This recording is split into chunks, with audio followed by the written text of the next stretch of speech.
Ball on ball. Football over there. I mean, he has the clearances. He has the clearances. No,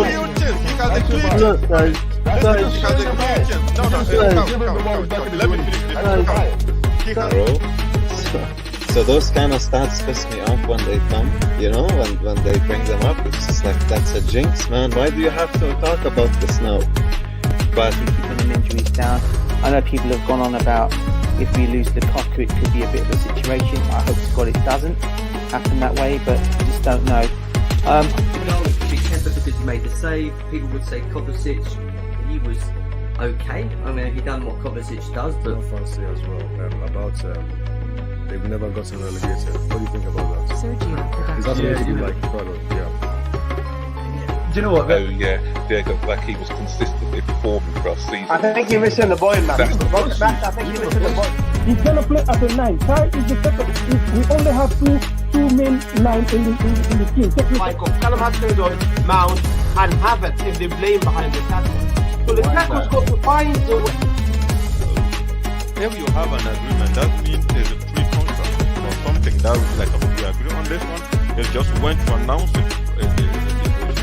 Let's just but that little touch, but listen, the little touch that he gets are more vital To this particular style. Anyway. Sorry guys, I was doing connection. Yo, welcome to the Blue Lounge, welcome to the stream. How are you guys doing? We are 8 minutes late. That's a record for us. We're never late, but you know, sometimes, you know, it is what it is.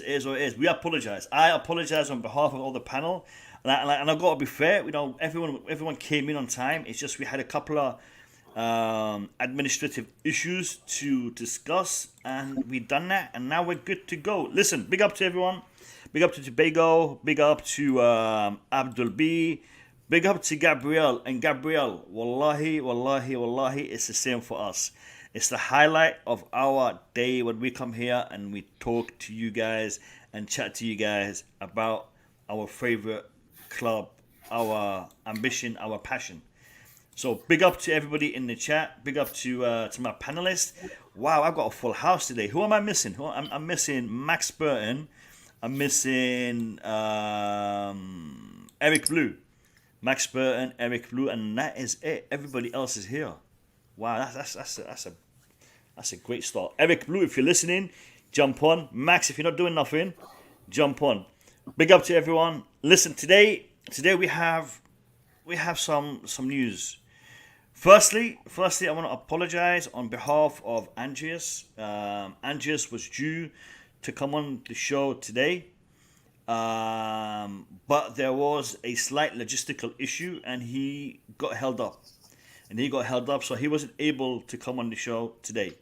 He has promised to make it up to all of us, and he will be doing another show with us in due course. Hopefully closer to the winter transfer window. Redneck, big up to you. Jim, what's Jim saying? Big up, man. Don't forget. Hey, listen. Hey, I'm never gonna forget you, man. You are my watch along companion. You are my watch along companion. With you, we win. Without you, So big up to Jim. I know he has currently a stream on his channel, European football, but we're not interested in that. We're interested in Chelsea Football Club. So big up to Jim. Big up to GNA TV. Big up to everyone. Listen, guys. The topics that we were supposed to discuss with Andreas are still on. I want to talk about 3 main topics in tonight's stream.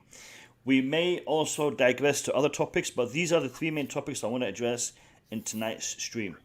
The first one is Hakim Ziyech and the way that we perceive him at our club, and does he have a future at our club? That is the first topic of the day.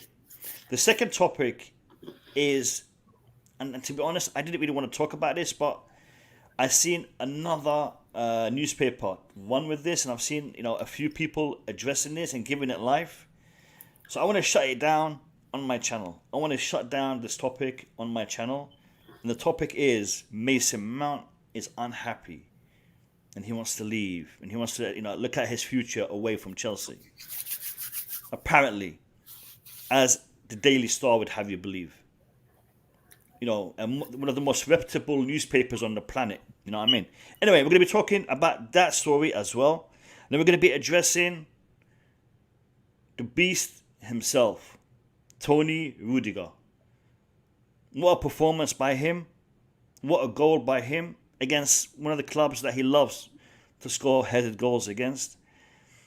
We're going to be talking about his future as well. I know it's a topic we've addressed in the past, but I want to give it more life because I think, it's going to become crucial over the next few weeks that his future is decided. Those are the three main topics that we're going to be talking about on tonight's stream. We'll be addressing other bits and bobs along the way. Before we do, I want to say big up to my panel. We'll start from the top. Julius, welcome. Been a while. Thanks, Mo. I'm happy to be back. It's been very busy at work, but now we're here. Welcome back. It's good to have you. Dennis, the couch critic. How are you, my man? Oh, man, I'm so good, man. After that performance yesterday, 3-0, a nice little 3-0. I have to feel nice after that, But even beyond that, I got my own agenda going today. It's about Thiago Silva again. What a performance from him yesterday. Yeah, a lot of people didn't really speak about that in their post matches. We will address that. We will address that. I think that. that's definitely something that needs a look. But big up everyone. Big up everyone. Big up. DJ Sav, always a pleasure. Hey, big up, guys. How's it all going? You all good? Brilliant. It's good. Kasim, it's been a while, mate. Good to have you back on. Thanks for having me. I appreciate that. Thanks a lot. My pleasure, Kasim. My pleasure. Boogeyman, we want to see some positivity from you today, mate. Some positivity. Then I should just hang up and just leave now. Go home. Thanks for having me, and nice to see Kasim back. And hello to all the panel, man. Big up to you. Bobby, Smoke Signals, welcome to the stream. How you doing, my man? Hey guys, big up Mo. I hope I don't need to go to war with any of my brothers today, but you know me, I'm pure Chelsea. I take no prisoners against my club. Listen, we'll go to war, but then we'll have some peace treaties at the end of the day. Peace. There's war, and then there's the United Nations, and hopefully I represent the United Nations. So we'll take it as it comes. MDT, how are you, my brother? How are you guys doing, everybody? More thanks for having me. I hope everybody had a good weekend and everyone's okay and their family as well. So your weekend is good. Good. And I'm glad to be here. Who is that? Is that Boogeyman? Yes, Boogeyman, your favorite panelist. It doesn't look like Boogeyman. I think it's a clone. Listen. Do you remember his starting lineup for the Leicester game? Shall we talk about that for a little minute? I have about an hour's worth of material on Barkley, but we'll save that for another day. We spent a whole stream talking about Ross Barkley, and that was. But honestly, did you notice that more you talk about Barkley, we end up having 117 people watching your stream directly, instantly. It's like I should not say never, but I'm pretty sure it was one of those rare times where we have more than. We've had over 600 on the stream at one time. Oh, okay. Yeah, I mean, we've not had big numbers recently. I'm not sure if it's the YouTube algorithm. It's you driving my viewers away. I don't know what it is, man. But no. It's been slow. It's been slow. But hopefully it'll pick up.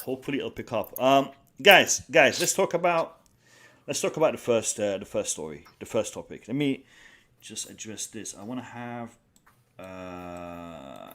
this. Yeah, that's it. A little bit more symmetry in the layout. Anyway, I'm going to talk about Hakim Ziyech. Now, his presence in the team, his future with the club has been questioned a lot recently. Over the past few weeks, over the past months, everyone has been talking about Hakim Ziyech leaving the club, wanting to leave, unhappy, all kinds of waffle about his situation within Chelsea Football Club. Now, everything I have seen, everything that he has posted on media, everything that the club has posted on media, I haven't heard or seen anything to suggest that the man is not happy. Maybe he's had a dip in form since the shoulder injury that he's had, and we all know an injury of that magnitude, of that nature, will impact you. He's had a rough start to the season, no doubt. But he's also been putting in good performances whenever he has been able to. The performance that he put in yesterday with Pulisic was just the kind of performance that I've been waiting for. And I've actually been calling out for on many a time, on many a stream. And I think Carson also said this in respect to Lukaku in the past. Lukaku performs better when he has runners with him. And the same can be said for Hakim Ziyech. Hakim Ziyech is a dribbler and he's a passer, but he doesn't have pace. He's not a pace merchant. And when I say he dribbles, I don't mean he dribbles across the pitch. I mean, he can get himself out of trouble. He can, he can beat a man. He did that in the goal, in the assist to Pulisic. So Hakim Ziyech is a tactical, technical player, but he's also a player that requires pace around him. Requires runners. He is good at pinging those balls behind the defense, but you need to get a man to catch that ball, to be on that ball, on the end of that ball. The way we played yesterday, the performance he put in yesterday, the opportunities that he created yesterday were fantastic. He could have had 3 assists, easy, in the last the 25 minutes that he was on, half an hour. He could have had 3 assists. Now that's the kind of performances I want to see from Hakim Ziyech, and I know Hakim Ziyech can put in. And he put that performance in against Leicester City. Because I know people will say, oh, but he doesn't do that against, he doesn't do that in the Premier League. He does that in the Champions League. He does that in the Cups. He can't do it in the Premier League. Well, he did it in the Premier League. Yes, it was in the second half. Yes, he came on as a sub. But he has done it in the past and he can do it. I, for one, would like to see us give the man more time. When I say more time, I mean as a fan base. The club can decide to loan him, to sell him. That part is between him and the club. They could deal with their business. But us as a fan base, because one thing MDT has said in the past, and I believe that. I truly believe that. MDT has said the fan base, especially in today's era of social media, the club takes note of what is being mentioned and talked about by the fan base on these YouTube channels, on Twitter, on Instagram. The club watches. The club takes note. And if we as a fan base are gunning for the man's head 24/7, it's going to have an impact. If we as a fan base are supporting a player, it's going to have an impact. And we've seen that. We've seen that. So I want to address that topic, and I want to know what you guys think and what you guys feel in respect to Hakim Ziyech and this particular situation. And as of this stream, I am going to change the structure of these debates. In the past, I have allocated time to each one of you to talk and to give me their opinion. As of now, I will not be doing that. I will open it to you guys. All I ask is for you not to interrupt the other panelists. Jump in as soon as they finish. All right. So I'm gonna start this off by opening it up to the panel, and anyone can address this question. So go ahead, lads. Whoever wants to jump in first, go right ahead. I think it's helpful if you allocate people time to talk, Mo, because then we can hear them out effectively.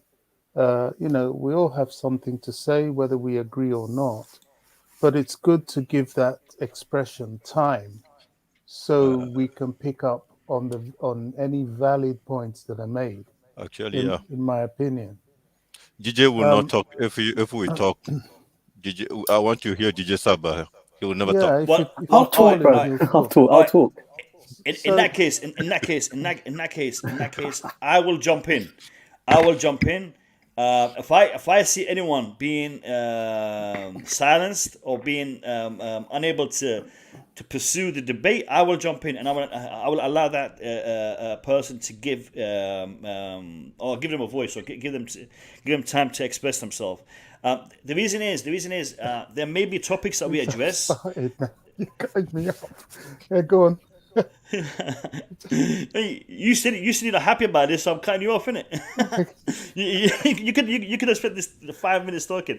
No. But the point is this, Bobby. Sometimes I'm giving people time to talk about a topic that they may not really want to be talking about, or they're not really interested, or they have a strong view about. So that's why I'm going to leave it open.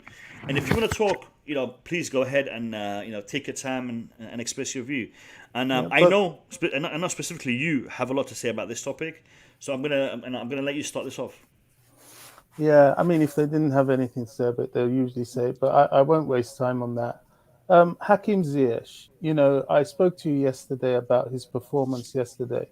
I, like everybody else, I'm sure, has really criticized Hakim. I don't buy all this, get rid of him. You know how much that gets my goat. I've got no time for that. It shows no vision. It shows no understanding of the use of squad depth or of the functions of a super club, a top tier club that wants to remain at the top. So as far as Hakim going anywhere, that's not even, as far as I'm concerned, up for discussion, at the very least until the end of the season. We can't afford to waste time. But Hakim's performance yesterday was excellent, as was the squad's. I mean, I was amused. Chelsea's performance was so stunning yesterday that a lot of the stream producers were quite quiet. People didn't produce as much as they would because they were busy digesting what they had just seen. I mean, we had started showing glimpses of where this club will go by taking Leicester to school yesterday. A team like ours, the majority of players that are 22, some are below, very few are above, apart from the real sort of experienced guys. You can see what we are developing into, and we're already at the top while developing. So coming to Hakim, I mean, he showed everything about what he's about. One thing I think he even realizes is that in a club of this caliber, he wouldn't expect to be playing every game, because he knows the challenges are very diverse, and he knows that he has to trust the manager to use him at times where he will be most effective. There's no point bringing on Hakim Ziyech, for example, against who shall I say really give him a tough time. Think of the most physical team in the Premier League and bringing him on in that sort of game as a starter. It's a waste of time. But if you bring him on against a team that is either sitting back, or a team like Leicester, where we have brought on other mobility players like Christian Pulisic, who, by the way, when that guy's fit, he makes a lot of difference. That sort of fluid game, then he can come in and be in his element. I personally believe Hakim is happy at Chelsea. I've seen no indication for him not to be. And, a lot of these stories, including the next one that we're about to go to, is just pure mischief. This always happens to Chelsea when we're up at the top. People try to sow seeds of discontent, instability, and things. And really, it's up to us to shut it down. I had a little chat with Yannick when he posted some things, and I've told him, man, you keep giving fuel to this nonsense. Shut that S down. Don't even give it time, because that's what they want. Hakim has, he is really a good talent, but he has to be used at the right time, in the right games, at the right moments. And yesterday was a perfect example of that. Mm. Bobby, this point you made about Yannick, I love Yannick to bits. I think he's a great content creator, and he has some valid points. However, him and a lot of the big YouTubers, Chelsea YouTubers, they have a subliminal message in their videos when it comes to Hakim Ziyech. They'll start by saying, we support him, but boy is he bad. Boy does he have an attitude. Boy, but we support him. What is that? What is that? If you support the man, okay, emphasize on the good aspects. Emphasize on him. I'll give you an example. The next story that we're going to go into is in respect to Mason Mount. But this story would not have been published, okay, yesterday, if Mason Mount didn't have, because Mason Mount didn't have the performance that we're used to seeing him have. They use that as a point to exaggerate that issue by producing that story. And if you read that story and you read the details that they've put in that story, okay, none of it makes any sense because Mason Mount has been a vital member of the team. Absolutely. Just like Hakim Ziyech has been a vital member of the team.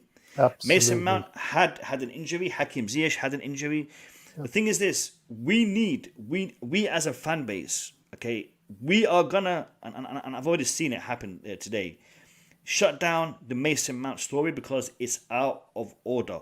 Yeah. But at the same time, we need to do the same thing for Hakim Ziyech because both are Chelsea players. Both are players that are performing and are, I'm going to use the word key. They have a key role in the squad. Okay, and to be fair, every single player in our squad today, even those who we did not think were going to be key players, like Ross Barkley, Loftus-Cheek, Chalobah. Look at their performances. Look at yesterday, Chalobah. For me, that was it. As far as I'm concerned, that was his Ivanovic moment, wasn't it? As far as I'm concerned, Chalobah can play. He did. As far as I'm concerned, Chalobah can start every single game until the end of the season if he's fit, and I'm more than happy to see that. I don't care who we play. If we're playing Man City, Juventus, PSG, Bayern Munich, whatever team we're going to be facing, I am confident in Chalobah's ability to keep that clean sheet, to keep that defense a solid one. No issues with him. Okay, but that's the thing. We need to have that feeling towards every single one of our players. And I'm sorry for talking too long, but this is an issue that I feel so strongly about. And the other night we had one of the guys in the chat come on, and I think you guys remember him, the Podfather. The Podfather came on, and he said something. He said something that till this day I have been thinking about, and I'm like, this really does make sense. And I asked him, I said to him, why do you think people are talking like this about Ziyech? And he said to me, because he's benching their favourite player. Regardless of who it is, Havertz, Mount, Pulisic, Callum, we have got to a stage where we want to see X player, this player, that player playing. We don't care about the club, we care about the player, and that is a mistake. Yeah, that to me is a mistake. We are Chelsea fans. Whoever Tuchel picks to play on that pitch, to start for us, I'll support them. I will back them. I will not ask for them to be benched because I want to have my favourite player playing. If they underperform, obviously we'll criticise. Obviously we'll nitpick and say, look, he didn't do what he was supposed to do. But it's because he didn't perform, not because I want to see another player take his place, and that is a problem. And I'm sorry for dragging on so long. Just see when Man City and how Guardiola uses the depth of his squad. Yes, that's the only way. Today he started with Sterling, that hasn't seen a light of day for goodness knows how long, and you just have to rotate your squad. That's the only way we survive this post-international situation where we use the depth of our squad. So, Hakim, no, he has to be at Chelsea. He's worthy of being in the Chelsea squad, and he is a damn good player if you use him correctly, and of course he's fit. Yeah, Definitely. Okay, I want to hear GJ, man. Let's go. Sorry, guys. Sorry, I was just in the middle of a. Sorry, I was listening to everything you guys were saying. I was just following a tweet from just seeing something Roman Abramovic. No. Listen, everything Bobby's echoed. I 100% agree. I think this whole thing with Ziyech. I mean, you know, we saw what he did yesterday. Came on as a sub. The combination of him and Pulisic yesterday for that goal, excellent. These seem to be the two plays that a lot of our fans seem to be targeting, to be honest with you. And I really hope now after yesterday they can see we've got two players in there. We all know what Ziyech can bring to the table. He struggled with injuries, but for me, we are starting to see that now with him, and I just think he needs a run of games in the team, and whether hopefully he will get those games, and he can show what he can actually do. And yesterday's performance for me, when he came on, even though it was for whatever time he came on, he still did something in that game, setting up the goal for Pulisic. So for me, you know, everything Bobby's echoed out. And most of us on this panel, I think, will go along with it, saying Ziyech, for me, you know, he needs to stay, and I think he will stay. I don't think this talk of him wanting to leave Chelsea, he's unhappy. I think it's a load of utter nonsense. It's again the stupid press trying and playing a situation where they're seeing the players not getting much game time, and because of the caliber of play he is, they're just thinking he's going to go. But for me, no, it's not going to be the situation. I think he'll stay, and he is here to stay, as far as I'm concerned. And long it may continue, and he carries on playing how he's playing, because we all know what a top-notch player he is. Boogie, your show, mate. Run it. Hello? It's your show. Run it, mate. Run it. So listen, I listened to Bobby. I listened to DJ. Ziyech yesterday was good for sure, and there's no doubt about it. But I'm not sure if we should all just start saying he's shown everything we want him to show, because I believe that Ziyech will always perform good if we give him enough rest. Because I'm trying to take, because I'm never saying it, I'm trying to defend him most of the time. But I feel yesterday's game, the performances is what I would like to see. But I think the reason why he performed so good yesterday is because of the break he had. So he probably spent time managing his shoulder or his back and all those things. They didn't do too much of training. He was not with Egypt or Morocco. I think he played for Egypt or Morocco. I don't know exactly. So he stayed at Cobham. So I think he'll be nursing his shoulder.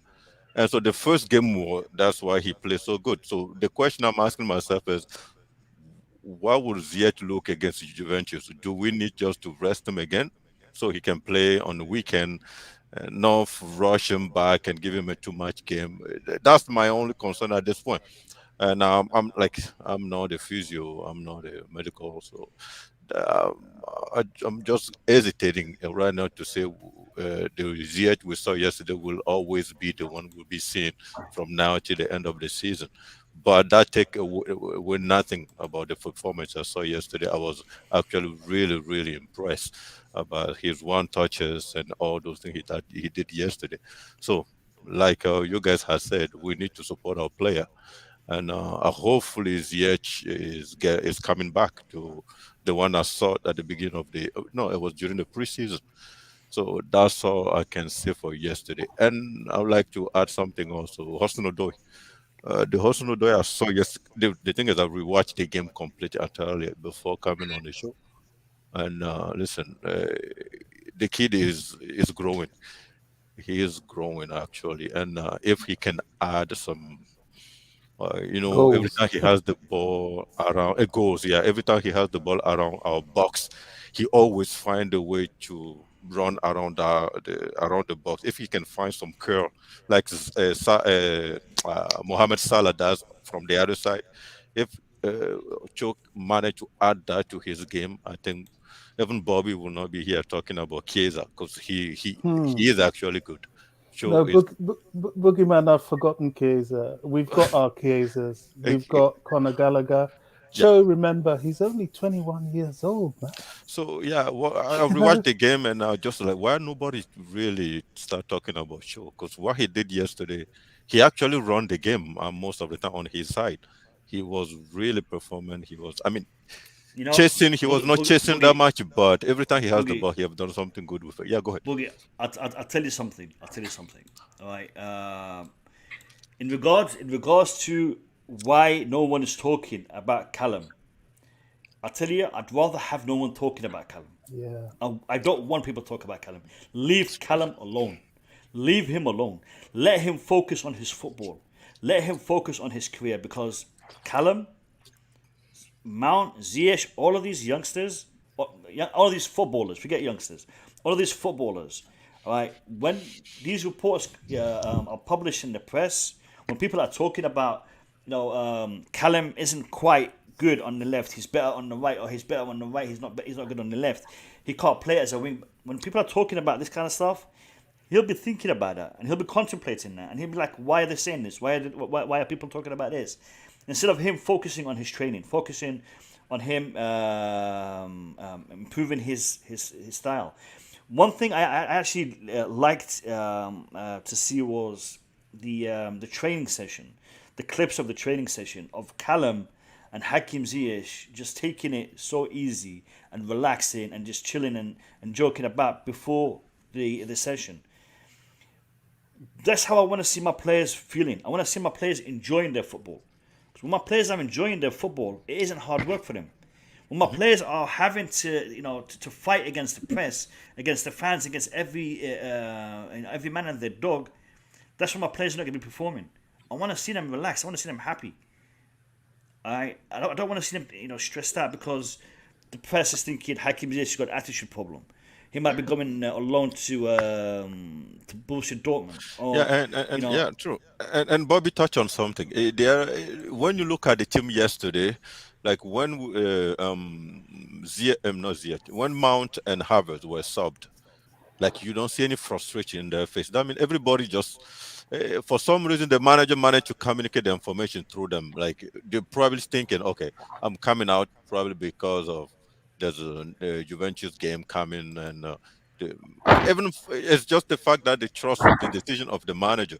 Because first, when Havertz was going out, I was like, why don't you let him score a goal before taking Will 2-0? Why now?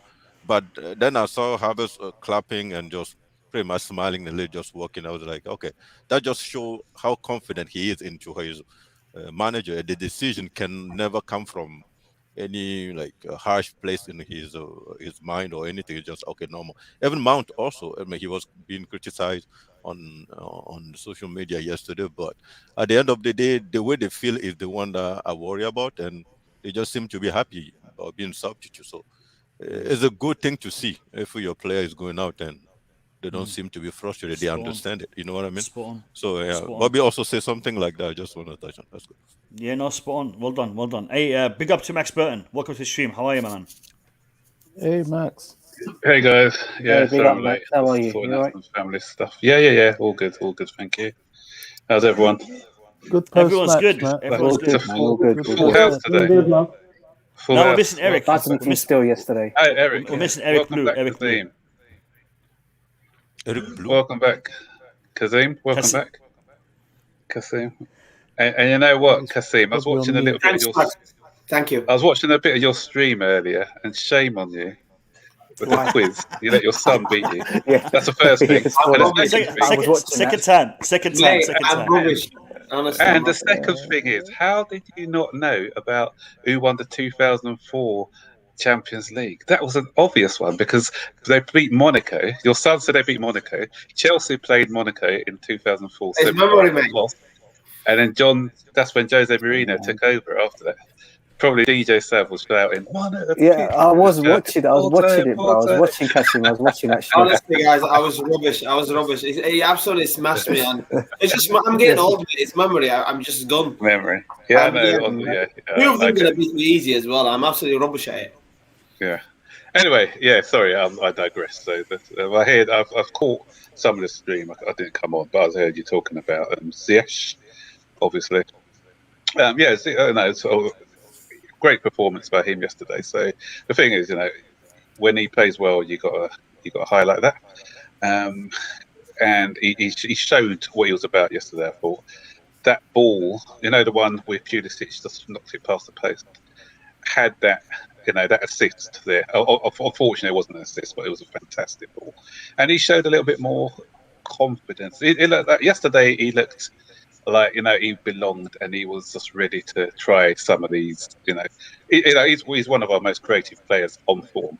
So if he can get back to that Ajax, those Ajax days, then yeah, he's got a future still for us. And what I do like is the variety in our squad now. So to be able to bring on Pulisic and Ziyech, and then not forgetting that we didn't even bring on Werner yesterday. We've got Lukaku on the bench. So I think I heard Bobby mention earlier. Today, Man City were without a few of their players, but because their squad is so deep, they were able to just dismantle Everton easily. And that's what I'm seeing in our squad now. We're seeing strength in depth. We can miss 2 or 3 players, but still perform. Liverpool, they've got Firmino out at the moment, but if they've got their 2 big hitters out, which we know are Mane and Salah, and Trent, because Trent's probably their greatest player. If there were about 3 of them, then they're going to struggle. We've proved that we can be without 4 or 5 of our players and still get results. And I think that's when it comes to the league challenge. Then I think that's what's going to stand us in good stead. The depth we've got in our squad. I know this is a slight digression, Max, but did you notice one particular thing yesterday, which I liked, Boogeyman? I watched the game again, and I was really pleased to see. One thing, the first killer pass for Ziyech came from Chalobah. And I was noticing, as rather biased, I don't have much time for that commentator. I always forget, Martin Tyler, was it? That was he was only referring to Thiago's, Silva's passing, Hollywood balls, and that that they were perfect. But you see why sometimes these young players need to stay at Chelsea and learn from the players around them. Because did you notice that Chalobah was putting through some serious Hollywood balls as well? Yeah. So we were getting Thiago pinging them, Chalobah pinging them. Oh, it was fantastic. Yeah, and that's what I like about Chalobah. He's very positive in his passing. He's always forward thinking. Clearly, he's picking it off the master. I've not seen him play like that before until he's been beside Thiago. So, Bobby, it's not just the passing, but he's driving with the ball. He has the confidence to run and to pick his passing with confidence rather than just passing it from where he is. He looks and he says, if I move a couple of meters into that direction, I can probably get a better angle to pass the ball, to play it this way or play it that way. Defenders passing the ball to attackers to score is what you want to be doing. And it's not long balls, you're just pinging it. No, it's pinpoint passes. Yeah. So that for me, this is why I'm so impressed with Chalobah. I mean, I've always known Chalobah can defend, but now he's not only defending, but he's adding more to his game, and that's the beauty of him playing with a player like Thiago Silva. Exactly. So if you look at the third goal was because it's his run, wasn't it? It's his run and pass to Ziyech in the first instance for Ziyech to knock it across. And someone's made a good point. I think 88 Bus Stops made this point. Oh, I can use this now as well, can't I? So yeah, and MDP can know, because I saw him as well when he played in the youth team, and he used to play as a midfielder, DM, as well as a defender. And as you know, sometimes Tuchel uses him as a DM. So he's comfortable on the ball. He's always been comfortable on the ball, and this guy he's got confidence about him as well. So yeah, and I'm glad. In the end, obviously, everyone would have liked us to get in. What's his name from? The Spanish guy, no, the French defender. What's his name? Kunde. Kunde. Yeah, Kunde. His name is. I think we'll still get him though. Everyone. Yeah. So but not obviously, for a position. Yeah, exactly. So with that, it created that opportunity for Chalobah, and you know what? Fair play to Chalobah, because he's taken that chance and. He hasn't looked out of place, has he? He's never let us down when he's played. And the game that impressed me most was the one against Brentford, when we had a difficult game up against Ivan Toney without any of our experienced defenders. He became a man in that game because he held his own. I wanna go to the second story. I wanna go to the second story. And to be honest, both the first and the second story are linked, because it's all about the media's perception and the media's influence onto our players. Mason Mount had an injury or an illness. He had medical treatment. All right, Mason Mount had medical treatment that had him out for a little while. Now you can say, well, this doesn't affect his gameplay or whatnot. He was missing training for a few days, and that does affect his fitness, his sharpness. And Mason Mount did not have a bad game. He just didn't have the game to the standard that we expect from Mason Mount. Mason Mount performed yesterday. Maybe it wasn't to the level that we expect from him, because he always sets such a high standard for himself, for his performances, that we expected more from Mason Mount yesterday. The Daily Star takes advantage of that scenario and releases a story about Mason Mount being unhappy. Why is Mason Mount being unhappy? Well, the report in the Daily Star says because he's not being given enough playing time. He was a number one player for Lampard under Tuchel. In the second, in this season, he's not really featured all that much. Firstly, that's false, because he has played regularly. He has been rotated, just like Havertz, just like Ziyech, just like Callum. Pulisic's been injured, but he's been rotated because of the squad, because of the teams were playing, because of the formations were playing, because of the tactics Tuchel employs. Not because Mason Mount is a bad player, not because Hakim Ziyech is a bad player, Callum is no. Tuchel plays the players he believes will perform the best against that opposition. Mason Mount is unhappy at Chelsea. The media is driving me crazy. I'm serious. I am so zanged, so upset, so peed off at these kind of reports, because why are they trying to target our players? Mason Mount, all he's known is Chelsea Football Club. All he's known is Chelsea Football Club. He has been fighting to perform, to be the best that he can be at Chelsea Football Club. If he doesn't get playing time, if he's not being played, if he's being dropped, do you know what Mason Mount is going to do? He's going to keep this shut, and he's going to prove it in that training ground and get himself back in the team, if that was the case. He's not going to be running to Daily Star newspaper and telling them, I'm not happy. Tuchel ain't playing me. The issue is this. We fans, we see this, we understand this. But not everybody does, though. And this can be built on by other journalists, and they'll make a big, massive mountain. It's not even a molehill. You know? I want you guys to discuss this and just tell me your thoughts on this. Listen, first and foremost, the guy who reported it is an Arsenal supporter. I was going to say the same thing. That says it all. Okay. Yeah, he's an Arsenal supporter, so it's a load of nonsense. And you could, Kasim, you summed it up nicely, because any person with a bit of sense can pick holes in this story. Okay, I was going to do a video earlier about it. He said, I'm not going to waste my time giving this guy any publicity, because yeah. Because the thing is, we all know, as you said, the Chelsea supporters, they showed a video of him. He could hardly talk after he had that wisdom tooth operation in his car. Okay, Gareth Southgate plays him even when he's got one leg sometimes. The fact that he didn't play in any of those England games as well proves that he wasn't fit to play.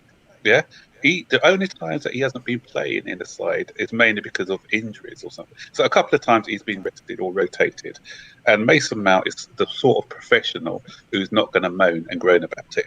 Mason Mount could have taken the easy option twice and left Chelsea. His dad, who's his agent, wanted him to leave Chelsea. Okay, and he said, "Look, nobody makes it at Chelsea." I think I told the story already. And apart from John Terry, he said, "You know what? I'm going to be the next one." That's what was his belief. When he was at Vitesse, he wasn't getting some games, and his dad said, "Go away from Vitesse. You're not getting game time." He said, "I'll get into this side, and once I get into this side, they're not going to leave me out." The guy ended up being their player of the season. Okay, so are you telling me because he's missed a couple of games for injury, all of a sudden he's unhappy? You know, and okay, he may not be getting as much as the other guys in wages, because I think one of the other things was that they said he was only on 75,000. But once he renegotiates, Sorry, Max, he is negotiating a new contract. That is happening. Yeah, exactly. So he will get what he'll get parity with some of the other players now that he's an established player. Obviously, he'll still. And remember, he came into the team. Was it last season under Frank? So what you got to remember, last year was his first full season with us. So obviously he's still going to be getting kind of youth team money until he's proven himself. Now he's more established player in the team. He'll renegotiate those wages, and he'll get what he's worth. You know. So as I said, this story is I just laugh at these stories. Every time Chelsea are doing well, they just want to dismantle us. I want to hear from Julius, Couch, MDT, and Kasim, because you guys have been quiet, man. Let me hear your thoughts on these stories. Well, I was just waiting my turn. I didn't know that it was. I said there's no turn, man. You just jump in. There's no turn. Okay. There's no turn. Well, let me hear it. I don't. Can I go back to the Ziyech thing then, or yes, I guess I can try the two of them together, because you can. I just think that we kind of have to look at it holistically. Yes, Ziyech had a great performance coming off the bench yesterday, running against obviously the last he got 30 minutes or so. Running against a side that was run ragged in the first half and all over the place. So he came in and put in a performance. But I think what we have to take into account is we're not necessarily anti-Ziyech. We want to see consistency. Like when he comes in, I want to see that performance, 6 times out of 10, not just once in 8 or something like that. That's what we're after. And when you have people pick on you, or you have the media picking on you, I think that it just comes down to being at a big club. You're at a club where you're scrutinized day in, day out, no matter what you do. We're in London, and for Mason Mount, I think for him, he hasn't really had the greatest season for whatever reason. He hasn't really been at it this season, and as a result, he becomes a target in the media. He becomes a target from the fan base, and to be honest with you, a lot of this stuff, like what we're talking about right now, the idea that we have to protect our players and whatnot. This almost just feeds into it too, like this discussion, because the idea that we're now taking sides one way, when we have our day in the sun, we're going to be basically backing up Ziyech, we're going to back up Mason Mount, tell them, we have to get behind these guys, look at these performances. But then on the flip side, when they don't have those performances that we saw yesterday, for instance, you're going to get the other side of it, where people who are the detractors also jump in and say, well, no, you see, this is why we need to get rid of these guys. This is what happens. And it's just an ongoing back and forth between this side and that side. For 2 seconds. Sure, yeah. For 2 seconds, yeah. We protect our club. We protect our club. We don't protect players. We protect our club. Now, I personally believe that the criticism that has been tabled or been put towards Hakim Ziyech, towards Kai Havertz, towards other players, Callum Hudson-Odoi, have not been fair. I believe us as a fan base should defend and stand up for our players. Right. Now, if our players do not perform, if our players are underachieving, then we'll criticize that. But we'll criticize that aspect. He had a bad game because his passing was off. His vision was off. We don't criticize the person himself. We don't criticize Hakim Ziyech. Oh, he's got a bad attitude. He doesn't want to be here. I wouldn't buy into that, because we don't really necessarily know the personality types, right? But what I'm talking about, the reason why you get this backlash on Ziyech in particular is because one performance he doesn't do so well, the next performance he doesn't do so well, the third performance, and then over time it just culminates to people just saying, listen, man, this guy needs to go. He's not helping the squad right now. That's what's happening a lot of the time. And I agree. I'm not, but in any way, shape, or form, out for anybody. Like, I think that if you play for Chelsea, there's a reason why you're here. And there is a diversity in the squad right now that I really, really like. I think there is a game that Ziyech can come in and give us minutes and play well for us. But again, like, I understand both sides of the argument. Like, at the same time, if we can get somebody else in that fits into this 3-4-3 a little bit better, why not? You know what I mean? If it comes down to just slandering members of the club just because you don't like them, like you were saying earlier, like people don't like Ziyech or he's keeping somebody out of the squad, then that's completely different. That's just an immature response to, a bad performance. But overall, I'm just looking at it from performances. If you're not performing at a club like Chelsea, then you're going to be scrutinized. Your performances are going to be scrutinized all the time, and we have to expect that. That's the club we're at right now. Yeah, and I totally agree, But at the same time, let's look at a flip side to that. Players are being labelled, and regardless of what they do, they are still labelled as that. I'll give you an example. Ross Barkley, a player who we spent a lot of time talking about, thanks to Boogeyman. All right, Ross Barkley. He is a fantastic example. Ross Barkley had moments. He didn't even have games. He had moments where he shined over the past couple of seasons. And as a result, us as a fan base, we don't have a lot of faith in Ross Barkley as a result of those performances. But if we had just signed Ross Barkley at the start of this season, and he had played the way he's been playing this season, we'd all be talking about such a good player, such a good signing. Because Ross Barkley is doing this, is doing that. But because thankfully we don't make those decisions. Exactly. We don't exactly, and that's what I'm talking about. We as a fan base, we are not tasked with deciding who stays and who goes. The club, the manager.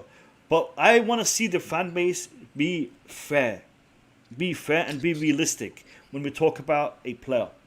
And that's why I have a problem with us, attacking our own players. Can I add something quick? I just want to let Couch finish his statement because I had top to do.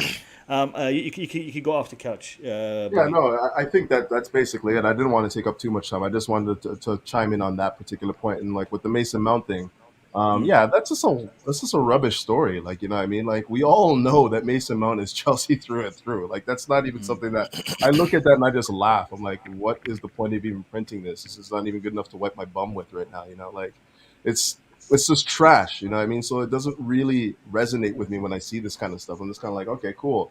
Do you honestly think that it affects Mason Mount? Do you think that it affects him, going to training and working hard?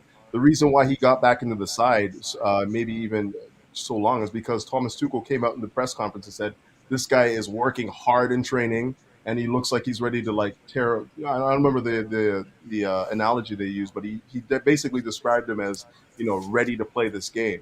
So I don't read the papers and formulate my opinion about who's staying and leaving the club. I just look at the performances on the pitch and what the manager has to say. So not really too concerned about that one. Sweet. No, I totally agree. Boogie.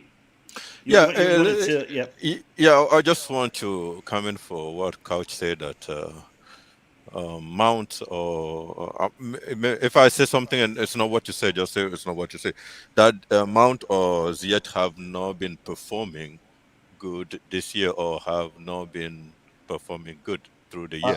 I think both of them have been off the pace. I don't think that we're seeing exactly. In fact, that's why I disagree. Like, that's why I keep saying we have to criticize our player game by game, because Mount. I remember a game we were playing. I think we were 1-1. Or something, and Mount came and changed the game, and he got injured after the game. We didn't even notice it. It was Tuchel that said at the next presser that in fact Mount is injured. He cannot play the next game or something.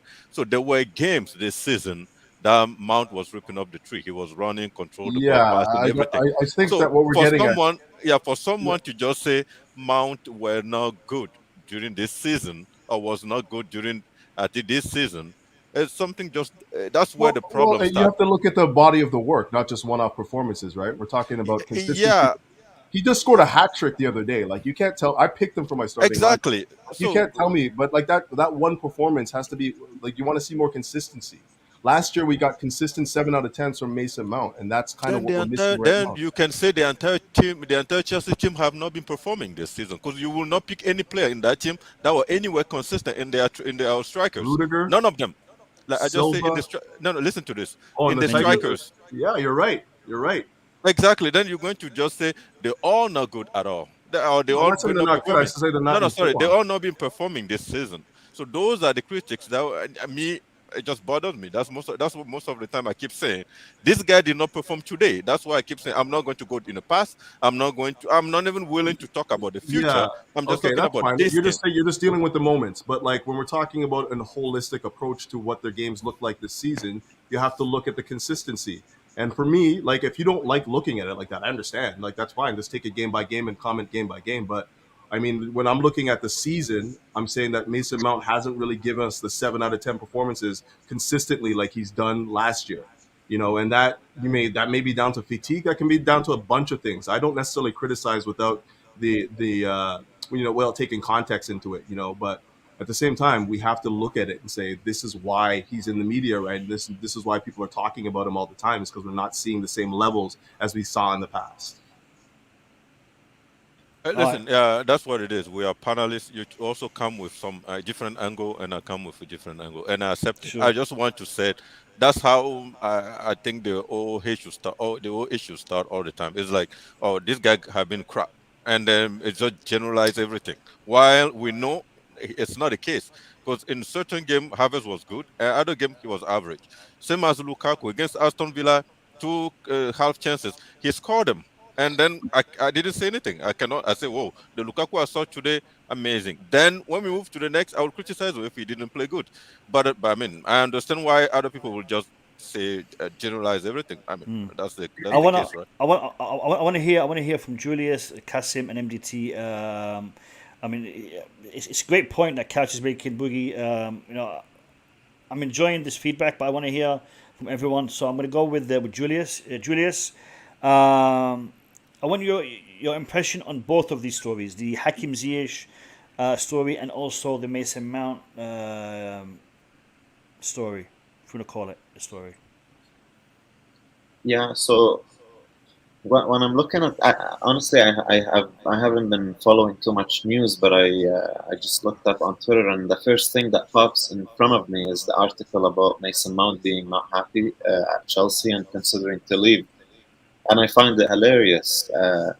Also, what Max said, that the journalist that reported this on Daily Star is an Arsenal fan. So it's just, she probably was bored, and then she decided to just write a story, basically, to fill up papers. That's something we've seen many times before when Chelsea is playing on a high level, competing to win the league, being a serious contender to win the league. They are so desperate, especially the media, to target Chelsea and to cause disruption within the squad, or to come up with stories that could add pressure or some chaos within the team. And that is something not new, honestly. And what you said, Mo, earlier is, as fans, we need to protect our club. We need to protect our players as well. So it's not very healthy to see Chelsea fans buying into these stories and giving them attention. In fact, we need to come out and call these people out on their crap, basically, that is being posted online, because it's absolutely ridiculous. Mason Mount, there is no chance, after everything he's been through, being questioned, targeted. Even his own father wanted him to leave, and all of a sudden now, after everything he's achieved, he wants to go because he's being underappreciated. This is like stories you hear in high schools and stuff. Like it's ridiculous, you know. So nothing to worry about. I look at it from a positive perspective. Everyone is jealous. When I watch the media or social media and everything, every time I hear Chelsea play boring football, negative.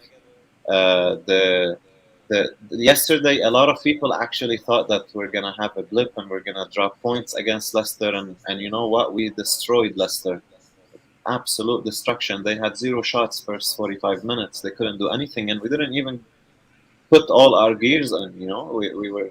It seems very flawless and like we were so comfortable. This is a sign that everyone is scared.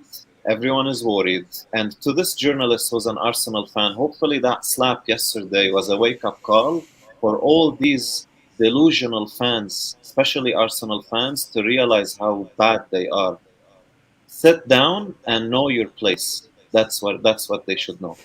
So let us just be on our own level. Let's not look down on these desperate people, jealous people who have so much hate towards our club, and who are trying all these. They're trying so bad to come up with anything that could cause issues to Chelsea. So I look at how we are. We're top of the league. We're European champions. We are the favorites probably to win the Premier League, and we are a legitimate contender to win the Champions League back to back. Let's roll with it and enjoy the moment. Yep. I agree. Kasim, give me your thoughts on both of these stories, Kasim. Yeah, let's start with Mount first. I think it's just the media, mate. Especially if Max said coming from Arsenal, there's no surprise there really. The guy you were talking about, he's a Chelsea future captain. But let's be straight about it. To be fair, he's not been in good form this season. I don't know if it's Europe. We played, the Premier League last year finished late. After that, I went to Europe. You have that rest and pre-season between as well. So even that last game against Leicester, I thought he was in good form. But he's only 22, 23 years old. It's just nonsense to me.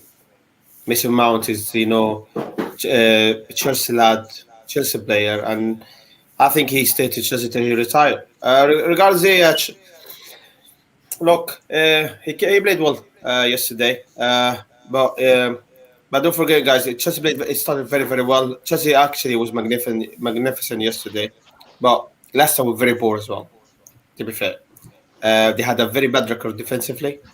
They missed the main man, which in my eyes was Tielemans. He's the main man for them. But I won't take away from Chelsea. Chelsea was fantastic, and they did exactly what I ask for all the time: start well, and Chelsea started very well. Ziyech, the only time can improve. That's my opinion. I'll be very surprised next year if he be a Chelsea player. That's my opinion. But he played very well yesterday. And let's keep it up. Look, and I agree with Couch. Regards when you play for a big club, you have to be open to criticism. If you're not consistent, performance, you're gonna get criticized from the fan, from the media. It's just the nature of the game. Especially you're not playing for Villa, you're not playing for Norwich, you're playing for Chelsea, European champion. So if you're not performing, in a consistent level, you're gonna get that all the time. And to be fair, he's not been, and that's what he's gonna get. You know what I'm saying? But yesterday he played well, and I hope he keep it up. He need to be consistent. It's not just about the base. He's not strong. You should know about the Premier League now. It is about the base and power. And guys, can I just address the point about Chalobah? I spoke to you about Chalobah before in my channel. I think it's not just what impressed me about Chalobah is base and power, and plus he can read the game. He with that right hand side, Harvey Barnes, he just kept him quiet all game. He was outstanding, but I think this lad need a lot of minutes. He's ready, in my opinion. He's ready. So I thought Chelsea was impressive yesterday, and that's why I want to say that. All right, brilliant. Kasim, firstly, welcome back. It's been good to have you back on the channel. I am going to address your points in regards to the performance. Couch, can you put your mic on mute, please? I'm getting audio from you. In regards to yesterday's performance, I do believe Leicester were below par. Yeah. I think Brendan Rodgers' mind was elsewhere. I don't want to speculate, but I think his mind was elsewhere. That being said, I think Chelsea took advantage of that situation, and we took him to the cleaners. I think Chelsea, we played well. The result was because we played well rather than because they played poorly. I think Leicester are a very good team. They didn't have the best of days, but regardless, I think Chelsea was impressive. Yeah, Chelsea was impressive. We made it look good because Chelsea Yeah. had a good game. Now, in regards to Hakim Ziyech, like I agree with you. All players are open to criticism, especially at a club of the size of Chelsea. All right, there's going to be competition. We don't have 2 attackers, 3 attackers. We have 6. We have a lot of players that are fighting for those positions in defense, in midfield, all across the pitch. The issue is this. I don't want to see us criticize our own players with agendas. And that's why I refer to the point that the Podfather had in respect to people of asking or attacking a player because they want to see someone else in their place. That I have a problem with. I don't have a problem with us saying Hakim Ziyech had a bad game. I've said that. I'm a big fan, but I've said that. Whenever he's had a bad performance, I would call him out. But at the same time, I don't call him out because I want to see him fail. I want to see him succeed, and that's the difference. A true supporter, a true fan would want to see our players succeed. We do not want to see them fail because a failure from our players is a failure for our team, and that is where we differ in respect to the opposing fan base or the people who have agendas. I want to bring in MDT. I'm sorry for making you wait so long, MDT. But the guys just talk too much, man. The guys just talk too much. MDT, big up to you. Give me your take on both Ziyech and Mason Mount, mate. How are you guys doing? No, I was listening. It's good to listen because when you listen, you learn him as well, which is. I just want to interrupt you for 1 second, MDT. Interrupt you for 1 second. Boogeyman. Are you seeing how many people are currently in the stream? And we're not talking about West Barkley. Yeah? We're not talking about West Barkley. Listen, people in the stream, big up to you and thank you for joining the Blue Lounge. It's brilliant to have all of you on here. Do us a favor. If you're new to the Blue Lounge, consider subscribing. And if you haven't hit that like button yet, please do. We're only on 60 likes, and I'm sure half of you guys haven't hit that like button. So if you're enjoying the stream, enjoying the conversation, do us a favor and just hit that like button. It'll take you a couple of seconds. MDT, I apologize for interrupting you, my friend. No, it's okay. I'll start with the Ziyech one.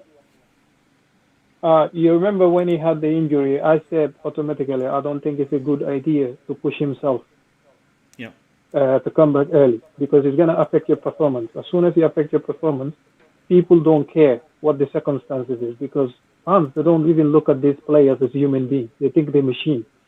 Marcus Rashford had the same injury. He refused to have the surgery. Last year was his worst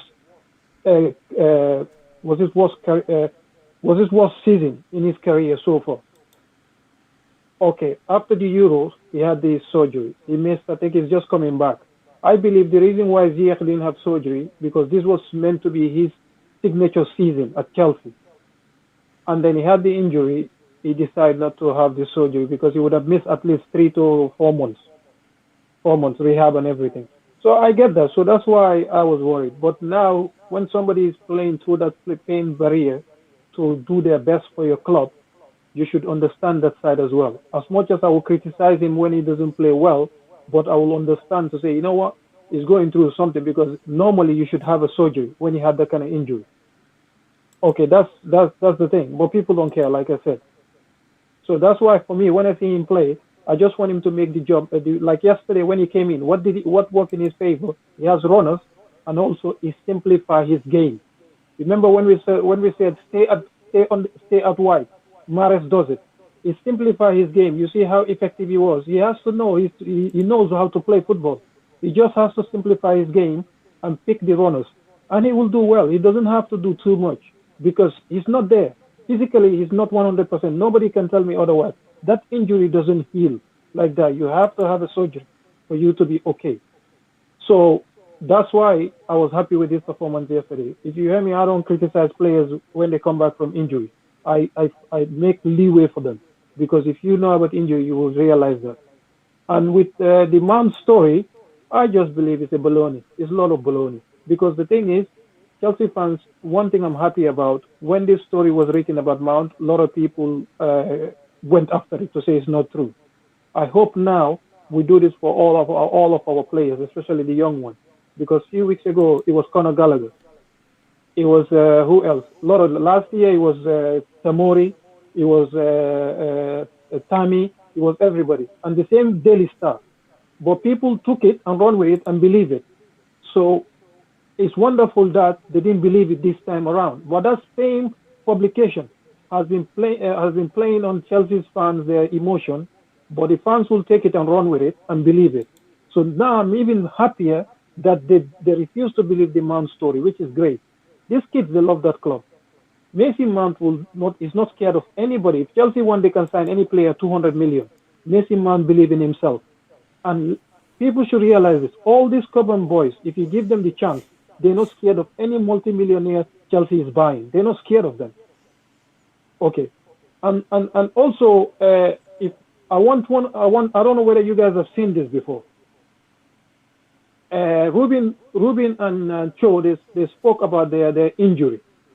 Okay, Cho and Ruben, they have to learn how to walk, how to kick.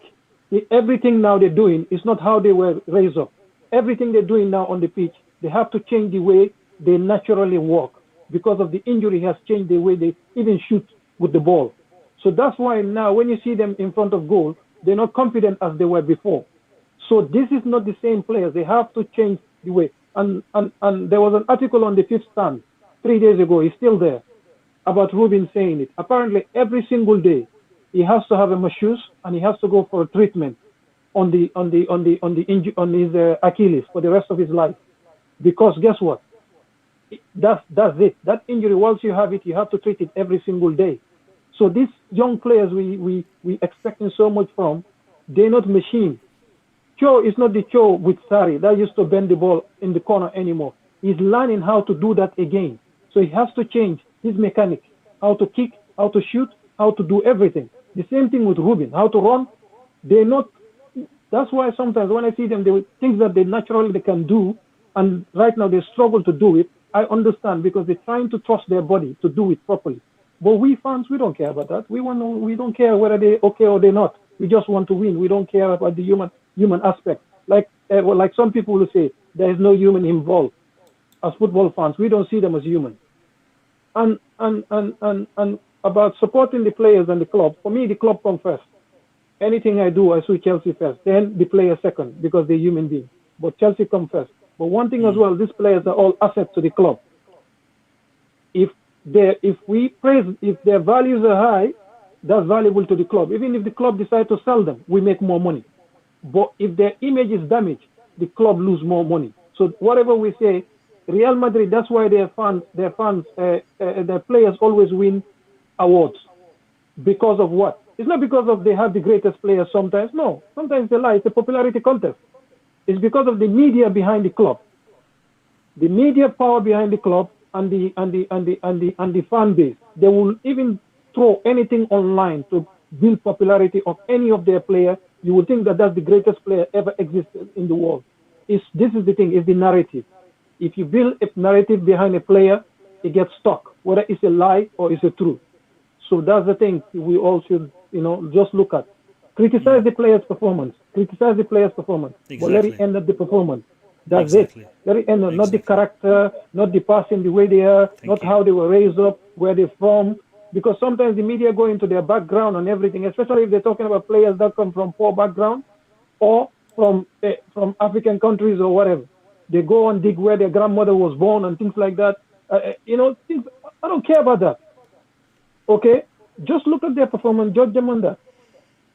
Yeah, no, that's it. And also look at the human aspect. These people have history behind them. When a player comes back from injury, don't expect them to be the same player they used to be. Okay, go read about the story. And one thing I want to talk about Mason Mount as well. You heard about Jody Morris. He gave an interview recently, Off Ball, the Irish publication or podcast. He spoke about how Mount, people go after him because thinking that he had everything easy. That's not true. He was the best player, whatever. The thing, I like the interview, but one thing I'm disappointed with, he didn't defend Timo Werner like that when he was on the other podcast. Okay, so I was disappointed with that. To be fair, he was caught off guard when it Yeah, came but- to Timo Werner. yeah, I agree with that. It was done in a very, very unprofessional manner, and I felt really bad for Jojo Morris on that show, because the way it was done is he was what's the word here? He was entrapped. He was trapped in that position. I'm trying to find the word. What's the word? He was ambushed. He was ambushed. Yeah, he was ambushed. In that scenario, and Rory Jennings, he was there at the time, and I'm surprised. None of them were able to come back. True Geordie, great guy, but that was not nice. That was not nice. Yeah, I'm not talking about the ambush part. The thing I was talking about, when they spoke about that, you could have easily said, no, he's a good player. You don't have to say anything else. You can say, no, he's a good player. He's trying his best. So that's all, or else whatever. So that's the thing I have. But with the way he spoke about Mount, I was very happy with the off-the-ball interview. And one thing he said, and this is what I keep saying, he said whenever Mount play, or Cho play, or Pulisic, if Mount play, Pulisic doesn't play, or Cho play, Pulisic doesn't play, or whatever, he said the whole America is after you on social media. This is what I'm telling you. The club, they know what's going on. People think they know everything because they have people. This is their job. And if Pulisic play and Cho don't play or whatever, it said like then you have people who are interested in Cho after you. So this is an assistant manager telling you this is what was going on when they were managers. This is the thing. The club have all this information. We live in a digital age. This is what the club make their money off.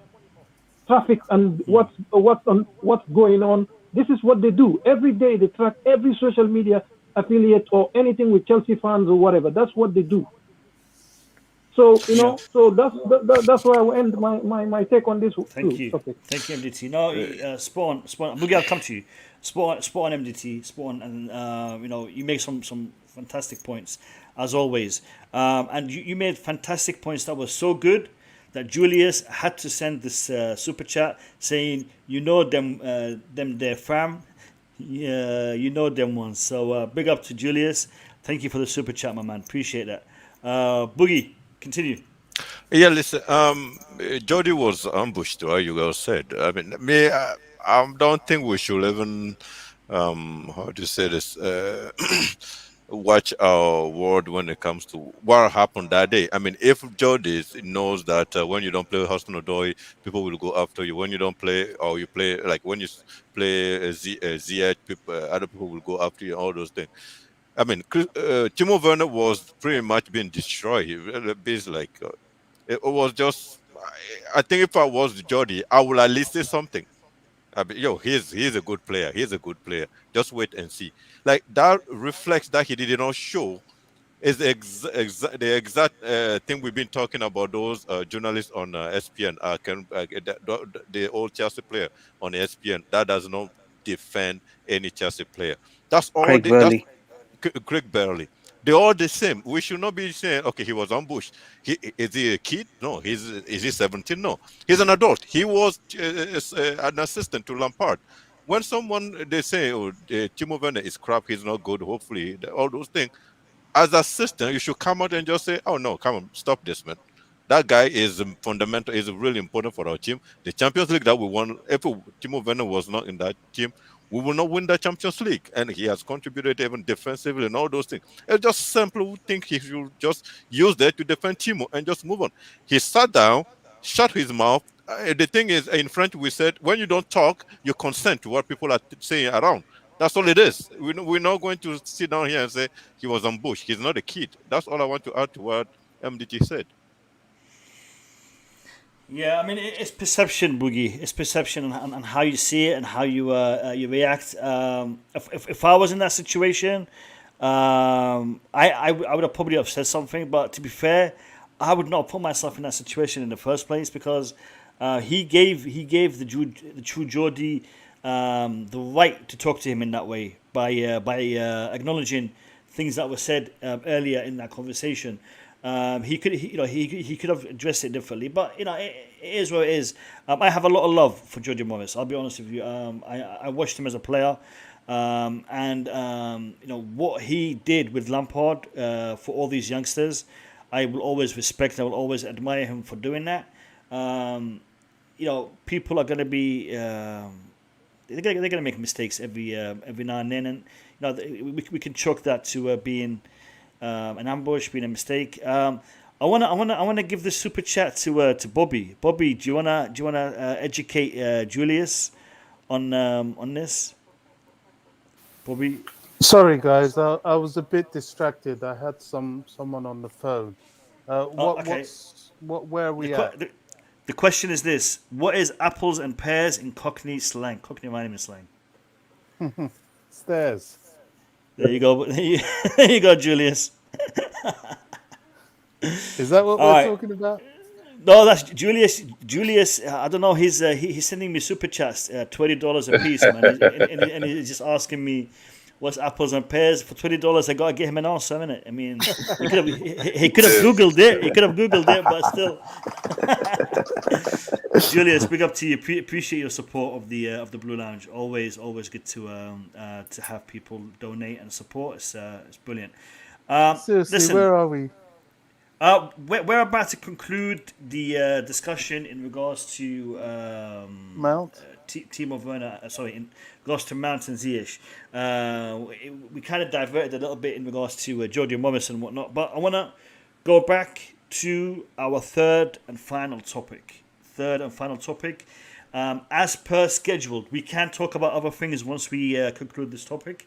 If we're able to finish this topic by 10 p.m. we can spend half an hour talking about whatever the guys in the chat want to talk about and whatever you guys want to talk about. So I'm going to make a statement. And I want to know your opinion on what I'm going to say. Agree, disagree, you want to add something to it? Just tell me what you think of what it is I'm about to say. I think the performance that we saw against Leicester City by Rudiger was fantastic, was amazing, was great, top notch. And the thing is, that wasn't the first time he's done that. He's been doing that every time he steps on that pitch this season. He's hard to put a foot wrong this season. He's been playing fantastic this season. And he's done a great job for us last season. Antonio Rudiger, in my opinion, is the best centre-back in the Premier League today. In my opinion. I could be wrong. This is my opinion. Antonio Rudiger is the best centre-back in the Premier League today. And that puts him among the best on the planet today. Chelsea Football Club are about to lose him because they are not able to get him to put pen to paper. From what I understand, and I have spoken to a few journalists, I don't know a lot, but I know a few, Rudiger is not asking for crazy money. Everyone I'm speaking to is saying to me he's asking for a figure around the £200,000 a week mark. Some are saying it's a little bit more. Some are saying it's a little bit less than 250. But that's what he's asking for. He's not asking for these crazy 400, 300,000 pound figures that have been thrown about in the press. Rudiger will go if we are not able to secure his signature. Rudiger wants to stay. Rudiger wants to stay. He dedicated his goal yesterday to his son. And he promised his son he'll be scoring against Leicester. Because he knows he scores against Leicester.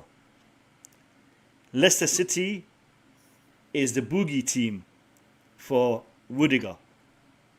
Leicester City is the boogie... Sorry, Rudiger is the boogie man for Leicester. The boogie. Alright, so... I want to see us. Listen, Julius, you're not allowed to speak on my stream. If you want to say something, you got to send a £20 super chat. I'm just kidding. Julius. No. So Leicester City. Sorry. My train of thought, man. Antonio Rudiger is going to be lost for us. It's going to be an asset that we're going to lose if we're not able to sign him. Now, we've done a ton of shows on this. We've talked about this a lot, and that's why I'm not expecting us to go for more than half an hour, because I know how you guys feel about this.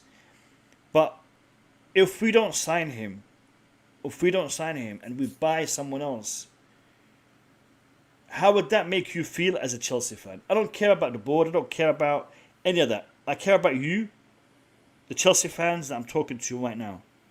If we are unable to secure Antonio Rudiger for contract extension because the club does not want to pay him what he's asking for, how does that make you feel as a Chelsea fan? And for this one, I'm going to go around the board. And I'm going to start with DJ's. I'm going to start with DJ's, and I'm going to go around the board, and I want to hear 2 minutes of thoughts from each and every one of you, and then we will open the stream to the chat, and we'll just have a nice little conversation and banter for the next half an hour. DJ Sav, give me your thoughts. I think everyone, most of us on this stream all knows, how we all feel about Rudiger. I, for one, think he will stay. I think he'll get what he wants. I think there's figures banding around of 250,000, 180,000, 200,000, whatever they might be. For me, he's worth every penny of that. Now, I'm not saying a player should hold a football club to ransom. No, I disagree with that. I don't think he's doing that personally. I think he's worth that money that he's asking for.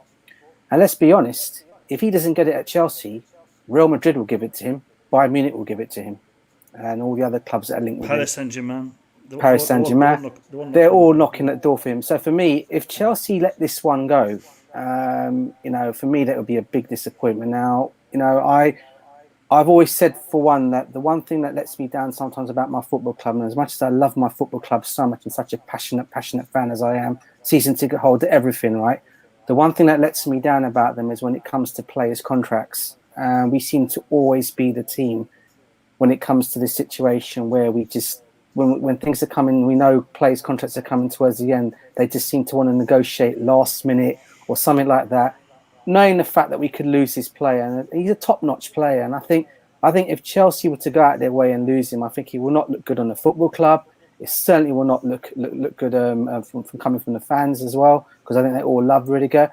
And I think if it doesn't get solved, say, within the next couple of weeks, there's only going to be one person who'll step in and sort this all out, and that's the big man, Roman Abramovich. I think he'll step in.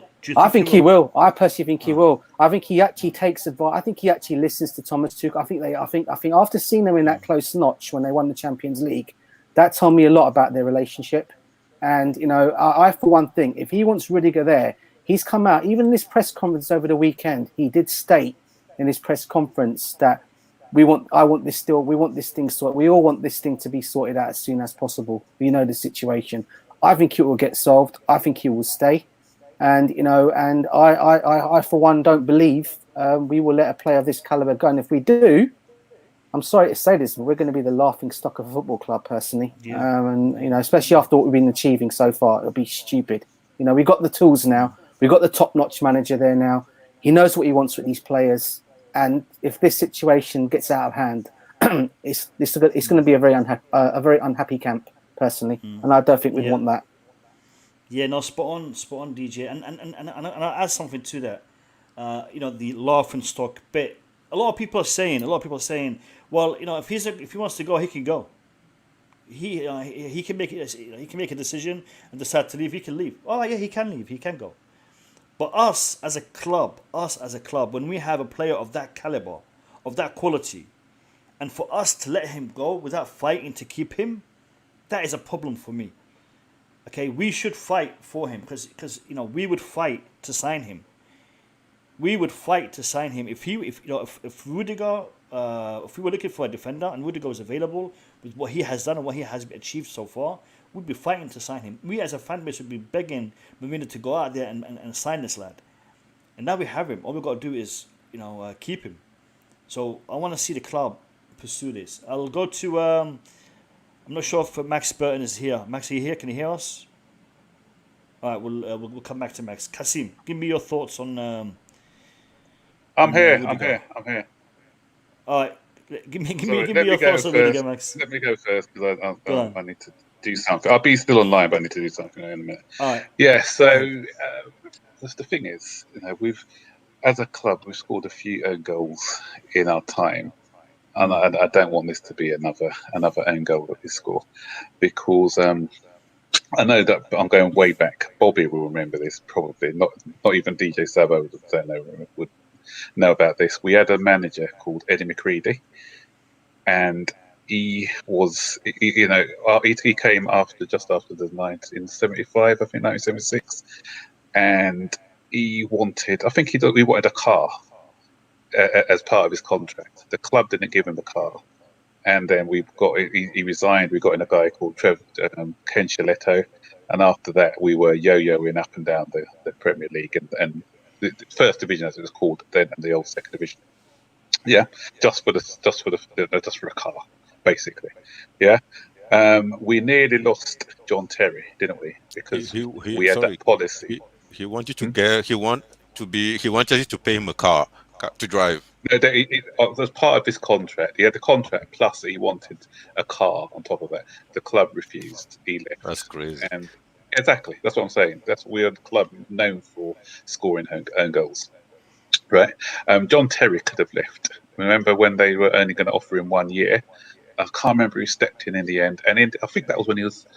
I think he then went on to play at least another 4 or 5 seasons with us after that. And then we had that silly sort of 1 year policy where we could have lost some of our top players. Yeah.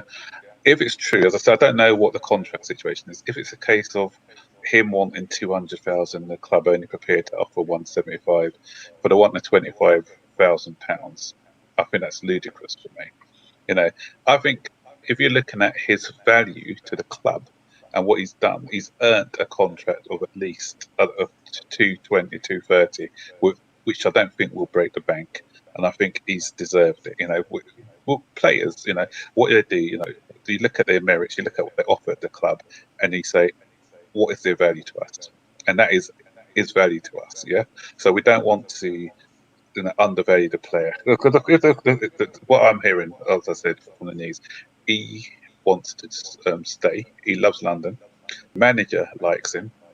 The fans like him. Everyone likes him. So we can't be penny pinching because in the end, if we do get in somebody else, I know that people are going to say, okay, there's the atomization, what it's called, and where you spread payments over a period of time. But buying a player for 18, 90 million and his wages, I don't think, even if you add it up as a mathematician and you look at the wage structure, it's not going to be it's going to be more costly than giving him an extra 25, 30,000 for what he needs.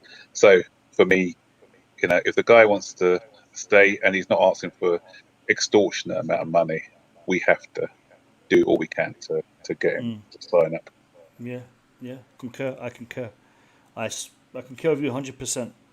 Kasim, what do you think? I mean, as a fan, us losing a player like that, how does that make you feel? Sorry, no, Kasim, I agree. Sorry, just 1 minute. Kasim is Rudiger's agent. Just before you speak, let me tell you. Yeah. Spoiler. He's my man. No, I agree with DJ Sav and Max. My opinion, I think Rudiger is going to stay. I think eventually Chelsea he's gonna get what he wants, and rightly so as well. If we go back 2 years ago, Koulibaly was 28 years old, and Manchester United wanted him for 90 million, and Napoli wanted 120 million for 5 years contract. 28 years old. Look, Koulibaly is a very good player. He's strong. He's fast. By the way, Kasim, we were also linked with him. Back then. We're linked with him, and that time 5 years ago, and he was worth 58 million. They were talking about 5-6 years ago. No, I'm talking about two seasons, two years ago. And after, but I'm talking about Koulibaly's first club to link was Chelsea. At that time, he had released clause in his contract 58 million. And after that, Chelsea linked with him again. Napoli obviously bought the price up. United come for him. They wanted to be 90 million, but Napoli bought the price to 120. 28 years old. And I'm not taking this away from him. He's fast, he's strong, he can read the game very well. But he's still not playing he didn't play in the Premier League. I know he fit in the Premier League because it's the way he played. Got Rudiger. He's best in his position. He's doing it in the Premier League, day in, day out, week in, week out. And Chelsea coming with all this, it just doesn't make sense to me. But going forward, I think Chelsea will sign him. I think his contract is more than 250, from what I heard. Is I think 300 to 310. And who did you hear that from? Because like I said, I spoke to someone. I can't mention his name, but I spoke to someone. He said 300. Is he a journalist? Yeah. I spoke to him. Yeah, I spoke to someone from London. I can't mention his name. And he said 300 to 310 with the add-ons, obviously. And we're discussing as well the length of the contract. But eventually, I think Chelsea will pay that. Chelsea have no choice. I'm telling you this now. Chelsea. No, I don't think they'll pay that kind of money. I don't think they'll pay that kind of money. I think 250, 250 is doable. But I think if he's asking for 310 and Chelsea paid, yeah, that's right. Yeah, if Chelsea paid 310, I'm sorry, but I'll be against that. Against that not because he's not worthy of a contract of that magnitude. No, he's worthy, but it's because the structure that we have at the club and the current contracts that we have at the club with the other players, that will all have to change because of Rudiger. And for that, I don't want to see that happen. I mean, I don't. If we were a club that was already on big budgets for contracts, 310 would not be all that much. But right now, with the way we are as a club, I don't want us to go down a path which will see us overspending on contracts, because that is a very, very dicey road that we've seen Barcelona and their experience with that kind of contract structure. So hopefully, it's not 310, it's not 3. Hopefully, it's within the 250 mark. Yeah, can I just say something more? When you look at it, Rudiger is 28 years old, and DJ Salve made a fantastic point. If he's going summertime, he's going to go for free. Yes. So the like of Bayern Munich, Real Madrid, PSG, they won't pay him 300 grand. They will pay him 400 grand because it's coming for free. You get my point? Sure. So that's what I'm trying to say. So he'll be looking. He's still negotiating because he's got love for Chelsea. He want to stay at London. But he know. I said, all right, I'm going tomorrow in summertime to PSG, Bayern Munich, Real Madrid. They know he will get 400, not 300, because he's a free agent. You know what I'm saying? So in his age and his current form, he's worth to me 60 to 70 million. Correct me if I'm wrong. Sure. Okay. So 67 million. If we break down that to PSG or Real Madrid, he will get 400 grand a week. Sure. No, I agree. I agree with you 100%. He come January, he will be offered contracts that are a lot more than what Chelsea are prepared to offer him. The flip side to that is this guy is a Chelsea player. He lives here. His family's here. He's been here for a while. Does that pay increase attract him to relocate? Does that pay increase allow him to do that without having any issues? Possibly. Yeah. Possibly. Boogeyman was saying a while ago, he was saying, if you're going to pay me that much money, I'm moving, because, for me, it's this is my livelihood. This is my job. So I understand that and I agree with that. But what I'm saying is, I, as a Chelsea fan, do not want to see my club compromised. Not compromised to Rudiger, no. I don't want to see my club compromised as in the wage structure for Rudiger. Because I think that is 320. Lukaku. No, you're talking about striker, attacker wages. As you know, the different positions have different wages. If we're going to be paying a defender 320, 310, then our strikers are going to be asking for 5, for 6. So it's going to have a ripple effect, and that's what I'm trying to say. I don't want to see that ripple effect. I don't mind Lukaku being paid that much money because that is the going rate for strikers these days. But when you're talking about defenders, it's different. Goalkeepers. Why, Mo? Mendy, it's the business. It's not my decision. It's the so business. Roy came for Man United. Mendy is one of the most crucial players we have at the club. Mendy is, if not the most valuable or the most vital player that we have at the club today. Yeah. He's on 50 grand. Okay, so when you put it in the balance, I mean, if Mendy is being paid 50 grand and he's saving us 2-3 goals a game, and Lukaku is being paid 300 grand and he's only scoring 1 goal a game, mathematically doesn't make any sense. But in regards to the market, in regards to what people are getting paid, that's the going rate for it right now. Agree, disagree, we have to live with it. Can I comment on this? I gotta go soon, but I just go ahead, Coach. Go ahead, Coach. First of all, with what Kazim said, the idea that PSG and like Bayern can pay 400K if we let him go on a free. Well, that's just the cost of doing business right now. We allowed his contract to run down to the point where it is right now. So I don't think that we're at the point where we're being held for ransom. Then, if that's the situation, then he wants to get 400K to go play somewhere else. Then we're gonna have to let him walk. It's just that simple.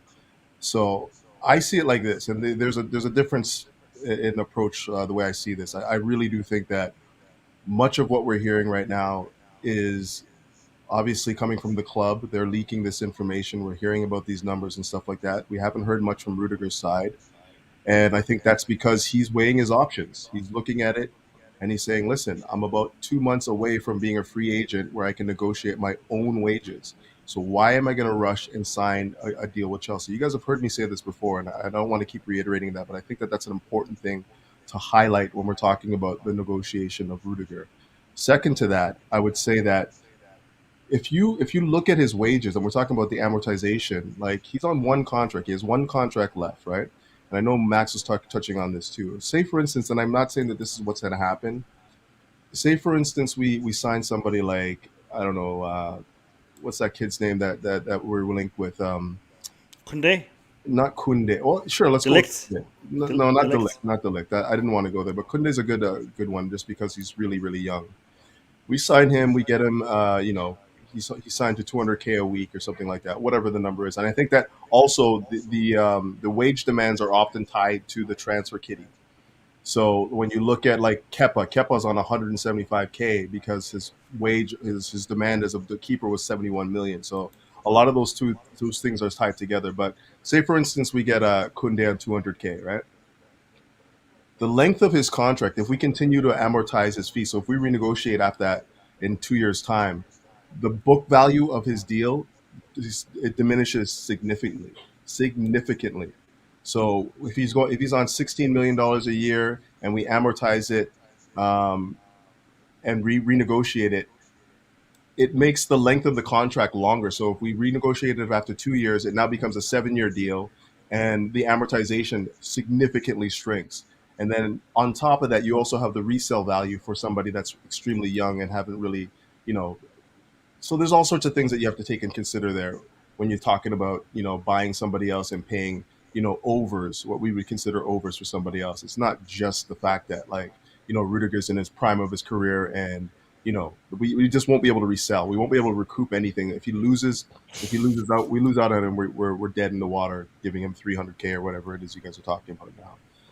I, for one, want him back because when I look at it, I'm looking at Chelsea from my perspective. And I'm saying we have the squad capable of winning the Champions League and the Premier League this season, next season, year after that, just based on the fact that our midfield and our defense is rock solid. We can play any complement of players there, and we can get performances out of them. And then all we really need right now is just for our attackers to find some sort of decent decision making in the final third. I think that I said it in my video actually. The decision making in the final third right now with these young attackers we have right now is just not good, and it's hindering our performances a lot of the time. But ultimately we have the title. We have a title-winning defense and a championship-winning defense. You got to keep that together. That's the core of your squad right now. That's where the strength of the squad is right now. Pulling out a piece like Rudiger and trying to plug in Koundé, De Ligt, the Hungarian guy, I can't remember his name, like whoever that is. That's not. Thank you. That's not how you continue to build on the success that we've had. And we've seen this with Chelsea so many times too, where we're right on the brink of just like really taking a stranglehold on Europe, stranglehold on the Premier League, and then somebody has a falling out, and then we lose our edge. Under Antonio Conte, we had a 13-game winning streak, went on a crazy run, won the title pretty easily, and then the next thing we have a falling out with Diego Costa, and we're stuck with Morata. All this reoccurs over and over again at Chelsea, and we never really get the opportunity to see the success of the squad and build on it. After Jose won the title in 2015, he was looking for players like Koulibaly. He was looking for I'm not sure if it was Sandro, but he's looking at Pogba, and we getting Djilabadji and like whoever else. Like these are the types of decisions that are made at the club level that consistently hold us back from being that top tier, upper echelon, top 3 club in the world, and I don't want to see that continue anymore. Rudiger is played at a world-class level for us since Tuchel's come in, maybe even before that, some might argue. And that's all you can really judge right now. The fact that he's at this level right now, what is it worth to you? Is it worth giving him 250K to say, yes, we want to keep this squad together because we know we have something special? Or are you going to let him walk for free because you think you can get a cheaper deal on this Attila Saidi or whatever his name is? It's just frustrating. But ultimately, I'm on the side where I think that Rudiger should be signed. Not at any rate, not at any amount, because I don't think that we should be paying overs for a defender, especially when we seem to be having a lot of defenders that are coming in and playing well for us. But at the same time, you can't lose this guy and expect to be the same team going forward. I gotta go, guys. Let me know what you guys think. Thank you. Coach, you have two more seconds. Yeah, of course. I mean, the thing is, you pretty much say you argue for the reason why Rudiger should stay, and you argue for the reason why we should not sacrifice too much to keep him. So I'd like to know, how much do you think Rudiger should be asking for Chelsea to keep him in the team? Like, how much do you think? I would say I wouldn't go anything over 250. Like, especially when you look at he's our most important defender right now. Okay. And if you look at the wages at the squad right now, we have N'Golo Kante, who's at 270, somewhere in around there. You have Lukaku at 325. 290. Somewhere in around there. I'm not quite sure, but I would say that Rudiger is probably our third most important player right now. If you look at Lukaku and who did I say? Lukaku and Kante, he's probably the third most important player. So his wage demands have to be in seat with where he sits in the squad, and for me, that's about 200 to 250K. Behind N'Golo Kante, behind Lukaku, for the reasons that I've said, maybe because of his, his transfer fee and the mint that we put on goal scoring. But I still think that he's very important to the squad. Probably the most important defender. And you look at even Chilwell. Chilwell's on 175, 180, somewhere around there. If he's getting those types of wages, there's no question that Rudiger should be on 200 and 250K. And the club has made that, has basically put themselves in that position by giving those wages to the likes of Chilwell, who's playing well, and Kepa. He can't look at his value right now and say that I don't deserve at least this. So I see it, but I can't really say that the squad should be helpful for ransom at this point. Yeah. No, Couch. Thank you for your time. Thank you for your input. I know you got a family things you got to be handling and taking care of. So right. Thanks for coming on and thanks for stopping by. Appreciate you, mate. Every time, guys. Up the Chelsea, guys. Peace. Big up. Peace out, bro. Peace out. Couch Critic made a fantastic point in regards to we should do everything it takes to keep him, but again, within a limit. I've seen a comment in the chat that really surprises me. I'm going to highlight it, and it's this: Mo Kasim, you would not be saying that if Rudiger was English. He is worth 300k a week. Now, have I ever said anything in regards to a player's race? Have I ever mentioned a player's race in any of these conversations? Why are and Abdul B, I'm surprised. I mean, you are a subscriber to my channel, and you are one of the regulars. And for you to actually say that, it shows how much you haven't been listening. Because if anyone wants to see Rudiger stay, it's me. If anybody wants to see Rudiger be a part of this club, it's me. But at the same time, I support Chelsea, not Rudiger, not Ziyech, not Mason Mount, not Kai Havertz. I support Chelsea. Okay, so if Rudiger's contract is going to impact the wage structure and it's going to impact my club, I don't want to see that. It's got nothing to do with the fact that he's English, he's German, he's wherever he's from. So Abdul, I'm surprised at you, my man. I'm surprised. Can I take it from here? Go on.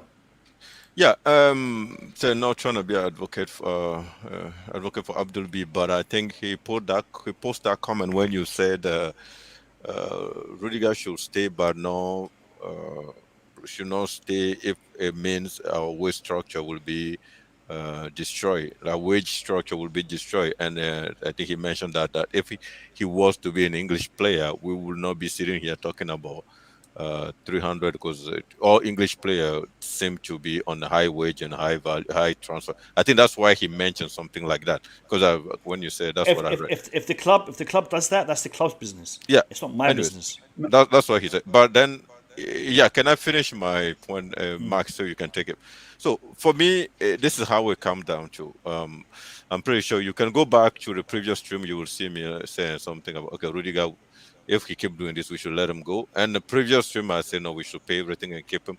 Because I've never have a steady position when it comes to Rudiger's situation. I just go left to right, go left, right, depending on what I heard on this stream. So today, I'm just skipping it this way.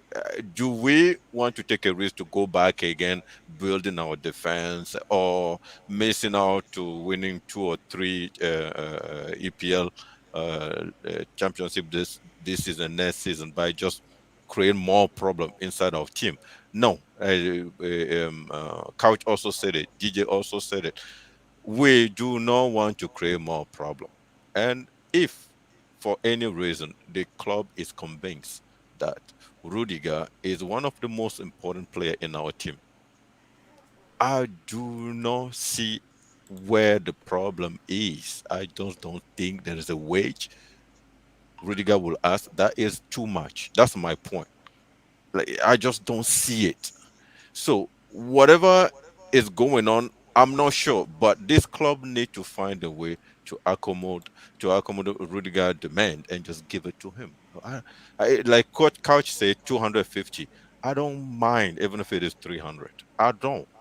I just want to make sure this team stay together, because I feel like with this team, we'll be winning more stuff in the 5 years coming. You refuse to sign Rudiger, then we will not win too much, and we will bring like Sule or whatever his name is, the Turkey guy. We will bring Kunde in, but we'll again go into another phase where we'll go down, missing out on championship, we're missing out on winning trophies, missing out on bringing our team to another level of prestige, missing out on a lot of stuff just because of that Rudiger, just because of 40,000 pounds more per week to pay just for Rudiger. We've been losing more than that. So for me, today, I'm pretty sure I will come back to it and change my mind. Today, what I'm thinking is give him what the guy asked for and just move on from this, because we have more problem at the striker position. Okay, that's all I want to say, man. All right. I want to hear from Julius, MDT, and Bobby. We'll go with Bobby. Bobby, give me your thoughts. Well, how can I put this? There's been a lot said about this Rudiger situation. Personally, I mean, it's okay. You know, people can talk about whatever, you know, they want to, but I'm just giving a personal feeling about it.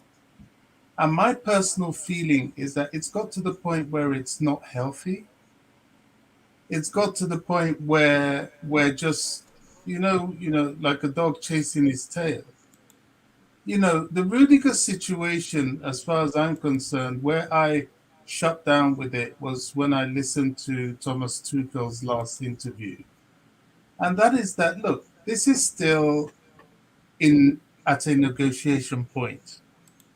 For whatever reason, which none of us know about, forget what the media is saying. There's a lot of mischief in the media. We must always remember that. So when they band about certain figures, you just really have to take it with an enormous pinch of salt. So we don't know exactly what's going on. What we do know is that it's going to be concluded one way or the other. I will reserve my judgment. Even if in January it's not signed and there's all the rumors about this, that, and the other, somebody actually made a very interesting point that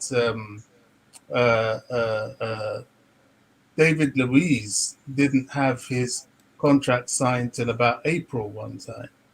I don't remember it personally, but I don't doubt it either.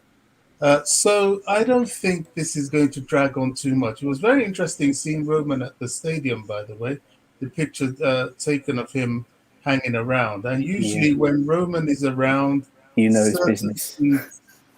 Tend to happen. Even if he's not here on a business trip per se, his presence could push certain things along. Another reason I'm not panicked about this is that apart from the Chalobah extension, and Chalobah really is an academy graduate, there has been no other contract deals done so far from the first team squad. The Christensen one, Thomas Tuchel said that, hopefully it should be done in a few days. If not, he's not concerned. The Rudiger one, he says everybody is relaxed about it. He doesn't feel anything negative from him, but you never know with these things. We have to just wait and see. So really, I'm in the, wait and see. I can't, how do I put this? I spend a lot of my time trying to deal with the state of mind of the people I'm with, because they have to be at a certain state of mind. And if you keep dwelling on something that is totally out of your control, what you're doing is worrying. And worry is not a healthy place to be. So I think we should, Rudiger's not worried. The club, from their stance, don't seem to be worried. So why should we? All right. Yeah. And like we've talked about in the past, we've had contracts come down to the wire and then they get signed. So, maybe it's good that Rudiger is able to discuss contracts with other clubs, and then he can balance it out, and then he can make an informed decision. Maybe that's what he's waiting for. So, let's wait and see. I'm gonna go to MDT. I'll leave Julius last. I'll go to MDT. But before I do, we are on 89 likes. We're 11 likes away from 100. So if you're in the stream and you haven't hit the like button, I'd really appreciate it if you can take a second out of your time and just click the like button. And if you're enjoying the content, subscribe. We publish daily content pretty much. So if you're enjoying this type of content, hit that subscribe button. I'd really appreciate that. MDT, we've talked about this a lot. Give me your thoughts on this matter. Yeah, my take on the Rudiger thing, I don't know. I think 60% of me think he will stay, because on him staying, because I have an inkling that Chelsea believe that he will stay. They will give him what he wants. But when it comes to the figure, if you want to know the right figure, what Rudiger wants, read the newspapers in Germany. They're the correct sources, because he doesn't trust the British media. And he doesn't trust the British media, and most of the Chelsea players, most players don't trust them anyway. They believe that they cause mischief between them and the fans. They go for clickbait. Sometimes they push narrative, because every club have people in the club that are sources, but they might not even like the players or whatever. They send misinformations, and players are being attacked with those newspaper sources or whatever. So most of the foreign players don't speak to. If you see any source that come to you from an English British media source about a foreign player, it's not true. The foreign player haven't spoken to them. That's why you see a lot of them, like the French players, they speak to Julien Laurent. The Italians speak to Gab Marcotti, and the German, they will speak to Raphael Honestein. So those are the people, when you see them on their newspapers back home, you will see the proper figures there. Okay, but not the English media. So most of these figures that are banned, 300, whatever, it's all mischievous. They try to create issue between him and the fans. This was the reason that happened before as well. That's why, if you see, he's only giving interview to Chelsea in-house media, nobody else. Okay, but Chelsea believe they will get it done, but I don't know, because when January comes, things change. Things can change. You don't know, because all it takes, because most people in Germany, because it's German, the German national team right now is their #1 defender. They want him back home. Okay, so like what happened to, remember Boateng when he was at Manchester City? They want him back home. The same thing with Leroy Sané. They want him back home. They want them all to play in Bayern Munich, like to create that team harmony. So that's good for the German national team. In Germany, they want him back home. So I believe this is all. They're trying to push him to leave, and the British media, some of them, they want him out. So, but it's up to Chelsea fans and the Chelsea Football Club to see what Rudiger is worth to the club.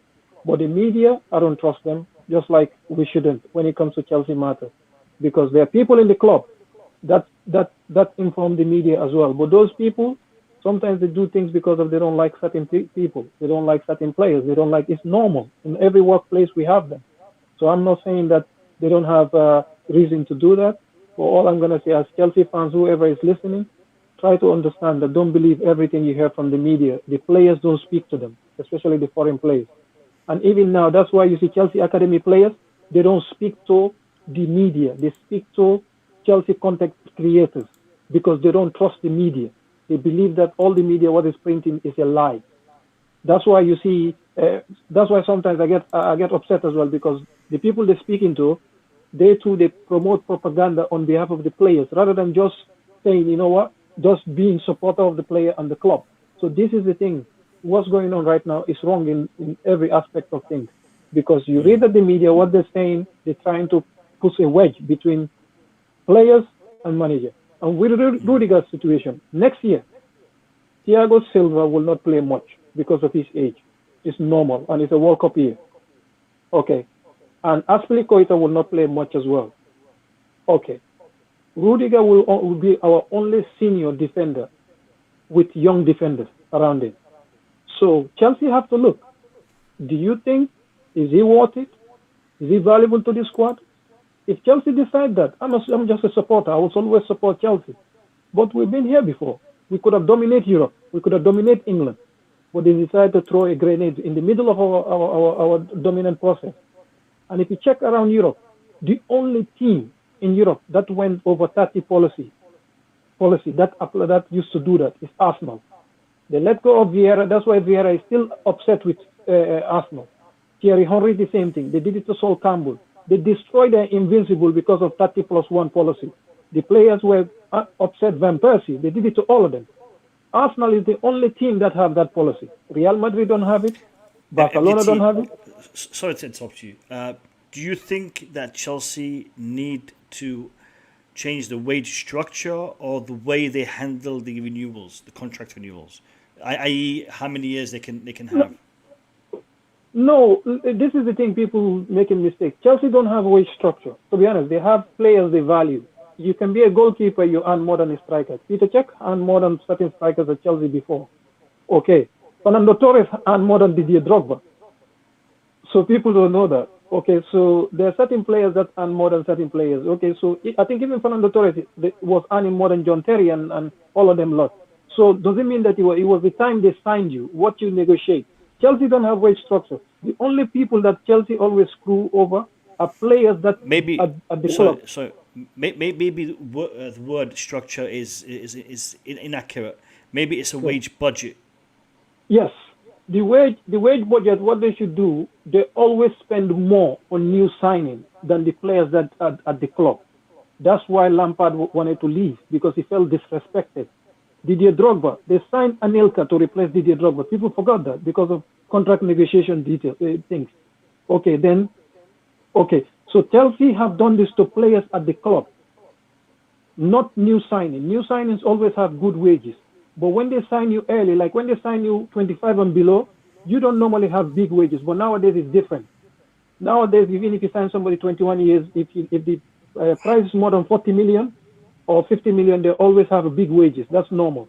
But the thing is, now the problem we face is any new players that come in is between 150 to 200, 250. It depends on the price. But we don't have wage stockers. The new players that always get paid more than the whatever. So, like example, the academy players, by this summer, most of them will have only 2 years left on their contract, and their negotiation is starting. So that as well, the club is going to try to screw them over. Sorry, I'm using language you don't like. The club is going to try to squeeze them, use their emotion. And newspapers will be releasing stuff on those academy players as well to start saying, oh, they want 200, they want 250, which might not even be true. They just want the same wages as the players that are there, like the age group. So that's the thing. So we should be careful. We should be aware of the newspaper. Sometimes the club as well push things to bend the players, to get the players to do what they want. It's just a corporate world. That's how you work. So I'm not mad at the club. I'm not mad at the players. But Chelsea Football Club need to decide, do they want to dominate football with this squad? Because we have the best under 3 football squad in the world right now. Under 23. We have them. So is the club, do they want to lose the experienced players? Or what do they want? It's up to the club to decide. Whichever they decide, we as fans, we just gotta support it. We might not be happy we don't dominate, but that's the way it is. We've been here before. So, so for me, that's the take on this contract. It's up to the club. Cheers. Thank you, MDT. Thank you, Mo. Guys, we are 98 likes. We are 2 likes away from 100. So push us over that 100 like milestone. You can do it. You can do it. Before I go to Julius, I want to tell you guys we're going to be here for about another 20 more minutes, 25 more minutes. Lines are open. We'll be taking calls after Julius gives us his final thoughts. We will be taking calls on the stream. Anybody who wants to jump in, you're welcome to do so. Would love to hear what you guys have to say in respect to any one of the stories we've talked about, Ziyech, Mount, Rudiger, or anything else that's on your mind in respect to Chelsea Football Club. Please click on that link. It's in the pinned comment and jump on. Let's hear your thoughts. Julius, the whole Rudiger situation. As a fan, as a Chelsea fan, how do you feel about it? Yeah, I have a very strong opinion about it, and anger that I've been trying to hide and not get into it. Sorry. We have seen this before many times, and that's what we've been saying in general about the Chelsea board being slow in everything when it comes to transfer negotiations to contract negotiations. I always have had this feeling, and there is not much proof other than what we see from time to time every couple of seasons when we bring on a good manager, that there are certain people at this level, at this club, and on the corporate level. I don't know if Marina specifically or someone other. Obviously, there is a lot more than Marina. She's just the one that we know about because she's the head. But there are people obviously in this football club on the corporate level behind the scenes who do not care about the football. They care about the business, the money. And I work in business more, as you know, with massive companies, and I know how these people think. The thing is, with the football market, you have fans who... The difference between the football industry and any other industry is that you have fanatics as your customers. Football fans are loyal. They're gonna come to the games. They're gonna purchase the season tickets no matter how expensive. They're gonna find ways to still come to the games. They're gonna purchase merchandisers. These people that are on the corporate level, they look at you as a dollar. Now, for you, you look at Rudiger's situation, you're like, why does it not, how does it make sense? We have the best center back in the world that is literally asking for a bump to his wages, and he's not asking for anything crazy. Maybe something about between 200 to 280k a week, let's say.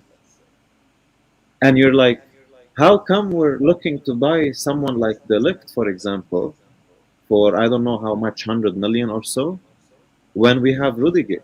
But this is how these people look at it. They look at it for a long-term perspective. It's all about the money. They're looking at it, okay, why are we paying Rudiger 280k for 5 years, where his value is going to diminish, and there is literally no proof or no guarantee that he's going to still play at the highest level the way he is within the next year or two. When we can probably get De Ligt, who's 22 years old, yes, he's going to cost us a little bit of money, but he could come in and develop at Chelsea. Already has captain experience, being a leader at his previous club at Ajax specifically, and he's won the Scudetto with Juve. He has a couple of elements that looks attractive to Chelsea, and they look at it from an investment, pure business investment perspective. And that's where these kind of corporations or businesses, they look at these investment as risk, and they evaluate compared to the Rudiger situation. They're looking at it, which one is better. They don't look at it from a football perspective. They look at it from a dollars perspective. And that is what pisses me off as a fan. Now, this is where, as fans, we are obliged, in my opinion, that's our duty to protect our players, to protect our football manager, Thomas Tuchel. Because in my opinion, if you're Thomas Tuchel, you're 100%, I have no doubt, he's probably saying, what are we doing, guys? Just give him the money. He's not asking for anything crazy. But we know how these people cooperate, like how these people operate in general. They're not going to listen to the manager on every single detail. They have their own plan. They have their own plans. They have their own risk analysis for the next couple of years, and they will do whatever it takes when it comes to the business side. If they believe bringing in a different defender, whether it's Kunde, whether it's De Ligt, paying 60 million, 80 million, doesn't matter. If they think based on their own analysis from a business perspective that it's the better option, they're going to let Rudiger go. They don't give a crap about me or you or what we think. Even Thomas Tuchel, when it comes to money, they don't give a crap about him as well. And we've seen it before. Look at Manchester United, how they operate. Look at how Arsenal, how they operate. A lot of things they do don't make sense to the fans. But trust me, for them and for their own analysis and for their own books, it does probably make sense. So, for me, I'm gonna be aggressive about it if we lose Rudiger, and I'm gonna call Marina out specifically at the end of the season. And I will accumulate all my frustration for the past couple of years, including the last transfer window, to show why, on many levels, certain people at this football club, on the board, don't care about us competing. I bet you anything, if it wasn't for Roman Abramovich stepping in probably as well, maybe Lukaku wouldn't have been a Chelsea player either. Because it's so obvious that the decision to bring him in was after we completely gave up on Haaland. So Bobby many times mentioned how slow we are. I find it absolutely ridiculous that we haven't signed Rudiger. And I'm gonna call Marina out at the end of the season if we lose this player. You know what, Julius? Great point. And the issue for me is this. I think the buck does stop with her when it comes to contract negotiations and player signing. I think there's a lot of work that gets done before and after these facts, but I think when it comes to the decision making, it's with her. And we will be addressing this topic should it go pear-shaped. Should Rudiger not be offered a good contract? I mean, if he's offered a good contract, he doesn't sign it, then, it is what it is, we'll move on. But if he isn't offered a good contract... Sorry, I don't have a lot of time, and I need to allocate a slot for the guests. We have 2 guests who are looking to jump in, so just give me a second. So in respect to that, we do need to address Marina, and I have been defending her, and I have been acknowledging all of her good achievements, in the past transfer windows, and brilliant, well done to her. But if this doesn't get sorted out, I'm sorry, but we need to address that, and we need to address her role in this. We need to look. I mean, I'm not going to just jump down her. Jump on her like a ton of bricks and just discuss the issue without investigating and looking at exactly what has taken place, because a lot of things will be revealed once the situation is resolved. Whether he signs or doesn't sign, a lot of it will be resolved then. We'll address that. We'll address that in due course. MDT, I'm sorry, but I'm going to give the Podfather a couple of minutes, and then Alex, and then I'll give you each a minute to conclude before we sign out. Podfather, today I quoted you a couple of times. I don't know if you came in at what point in the stream you came in, but I quoted you a couple of times, especially when we talked about Hakim Ziyech yes. in the first story. And what you said last time you came on, for me it opened my eyes to something that I was neglecting. And it is a big factor in my opinion. Welcome back to the stream. Good to have you on. Let me hear your thoughts on any of the topics that we talked about today. Okay, how you doing, guys? Good. Yeah, just want so in terms of the Rudiger thing, I think we have to be a bit fair to the club. Yeah, I think everybody's emotions are high now. But to my recollection, I don't believe Chelsea have ever let any top player go on a free in probably since Roman's time, the last 15 years. A top player that we wanted to keep let go on a free. So the club doesn't have a history of doing this. Like other clubs, whether it's Bayern Munich or United or whoever, they've all lost players that they didn't want to lose. I can't think of too many over the last 15 years where we've just cocked up the whole transfer negotiations or salary and stuff. So I think we have to be fair to Chelsea when we talk about other clubs and we're comparing ourselves as a business, and that's just modern reality. One of the reasons we're able to keep up with spending with Man City and Man United, even though we don't make anywhere near as much money as them commercially, is that we are run like a business. Lukaku's transfer fee was pretty much paid for. I think we even made a profit based on, if you're looking at the net spend of outgoings and transfers coming in, it was almost zero amount of money put in by Roman to buy Lukaku. And that's down to great business by Marina, getting 30 million for Guy, 25 million for Tomori, 20 million for Livramento. That's amazing work. And I think in the summer, apart from the Haaland thing, which we can't choose when to believe the media and not believe the media. I never heard anything about Chelsea 100% coming out and saying we're for Haaland. That was mainly pushed by the media the whole time. 100% we're going to get him. Roman has a 300 million war chest to spend, and every Chelsea fan ran with it or whatever. But now looking back, I don't know if that was ever the case, because like I said, our net spend was practically positive. There was no excess money spent.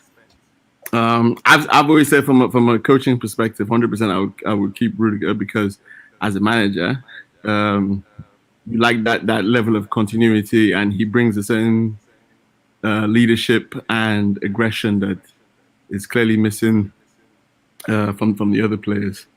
But club-wise, they have to think 5-10 years ahead, and if they're thinking, if they made up their mind like Koundé is in their mind is the next bet. Let's just use him as an example, and they're like, okay, well, Koundé is definitely coming in the summer. They're going to do all they can to get him, and they believe he's going to be the future. they're thinking, well, Chelsea fans will be upset now, but when we win leagues next year and win cups the next after, and Koundé is a great defender, nobody's going to remember any of this. You know, so I think we all have to keep it into context. Perspective. Yeah. No, spot on. Podfather, thank you for coming on. Thank you for your insight. Always a pleasure to have you on. I sent you a DM on Instagram, yeah. So we can contact them. Yeah, I'm not really on. Yes, today. Just. All right, I'll check it. Yeah. All right. No problem. I'll check it. Cheers. All right. Thanks, guys. Cheers. Take care. See you later. Bye bye. We have Alex, Redneck Blues. Alex, welcome to the stream. How you doing, my man? Good. How are you guys? Good. Give me your thoughts on any of the stories we talked about, or any other Chelsea story you would like to address. I just would like to know why Guy is actually gonna blame Marina for it. What she did to him personally, that he's gonna blame her. Well, we haven't actually blamed Marina for anything yet. We're waiting to see what happens. So let's see what happens, and then we'll start blaming. Okay. My follow-up question is gonna be, why you didn't ask why we tried to sell Rudiger last summer? Why he didn't ask Marina? Rudiger was on sale. And the question is, why was he not after Marina last season because she tried to sell him? I'm still not understanding the question. I said Rudiger was for sale less in the summertime. Right? Yeah. Why was nobody asking Marina why she did not sell him? We were. I've never been a fan. Of who? Of Marina. I've never been a big fan of her. Oh. I call her out every time I have the chance. Oh, I see. No. Why? And also, the issue is this. Alex. When a player performs, we take a stance towards the positive impact that he's having on the team. When a player doesn't perform, then naturally that's going to be a negative impact on the team. Therefore, if he isn't performing, we'll be looking to replace him. If he is performing, we'll be looking to keep him. So if that was exactly my question. Why was nobody asking why we didn't sell him? Because he wasn't performing. Before that, he was literally put for sale. Him, J5 was on a for sale list. Yeah, Alex. A lot of people are put on that list. Not all of them get sold. We wanted to sell Barkley. We didn't sell him. We wanted to loan him. We didn't get a loan for him. So these transactions, they happen. They don't happen. It may take a couple of seasons for it to happen. I think the issue is this. The contract negotiation and the way Rudiger was handled over the past couple of seasons impacted where we are today, because these negotiations didn't start this season. They started a couple. I think it was last season. The negotiations started, and it's been stalling. It's been stalling because of the change in management, because of the performances, because of the system, because of the club's position. So these are always going to have an impact. Now we can't that's discuss. Exactly one my point. So Alex. The issue is, I'm not gonna sit here and discuss why we didn't do something last season, because right now we're looking at what we're doing now. I'm not gonna be talking about what could have been. Okay. Let's talk about what could happen. So I'm just thinking he looks for a scapegoat, who to blame. That's what we're looking for. Well, the gentleman that just said that he wants to, he's going after Marina. That's literally looking for the blame. Can I say something? Can I say something though? Like, go on, Boogie. Whether last season we wanted to sell Rudiger and we didn't sell him, but as the situation we are in right now, and with the coach we have right now, Rudiger is really important, and he has to stay. That's the fact. So, if for any reason Rudiger does not sign at the end of this season, listen. Will Chelsea fan will go ballistic. We're not gonna like it. So whether he was supposed to go last season, I don't really care about it. Whether Rudiger is going to turn to be something in 2024, I don't care about it. I saw this team I have right now, and I saw how Rudiger is important Today. to it, and today, and I've seen this team. I can predict what's going to happen approximately. I'm pretty sure we're going to finish top 4. And the next season, if we keep this team together, with someone already suggesting that Rudiger is going to be the senior defender in this Chelsea team in the couple years from now, because Azpilicueta will be probably I don't know, will be 33 or something, and Thiago Silva will probably decide to go back to Brazil. So I just don't see a reason at this point to let Rudiger go. I don't even care about Frank Lampard's situation for Rudiger. I don't even care what Marina did last season. But if Rudiger does not stay, his contract is not renewed, I think I will have to talk about the Chelsea team and say they missed this opportunity and they create this mess. And so I understand Redneck. I mean, I don't want to blame anybody. I'm not trying to find a scapegoat, but I know who has the power right now to sign Rudiger. It is Marina. He just need to put the weight in the balance and sign him. We're talking about today. I'm not talking about yesterday or tomorrow. Okay. Today, he Here's the can sign him. We as the fans will always will talk about today. We as the sorry, fans. Alex. Sorry.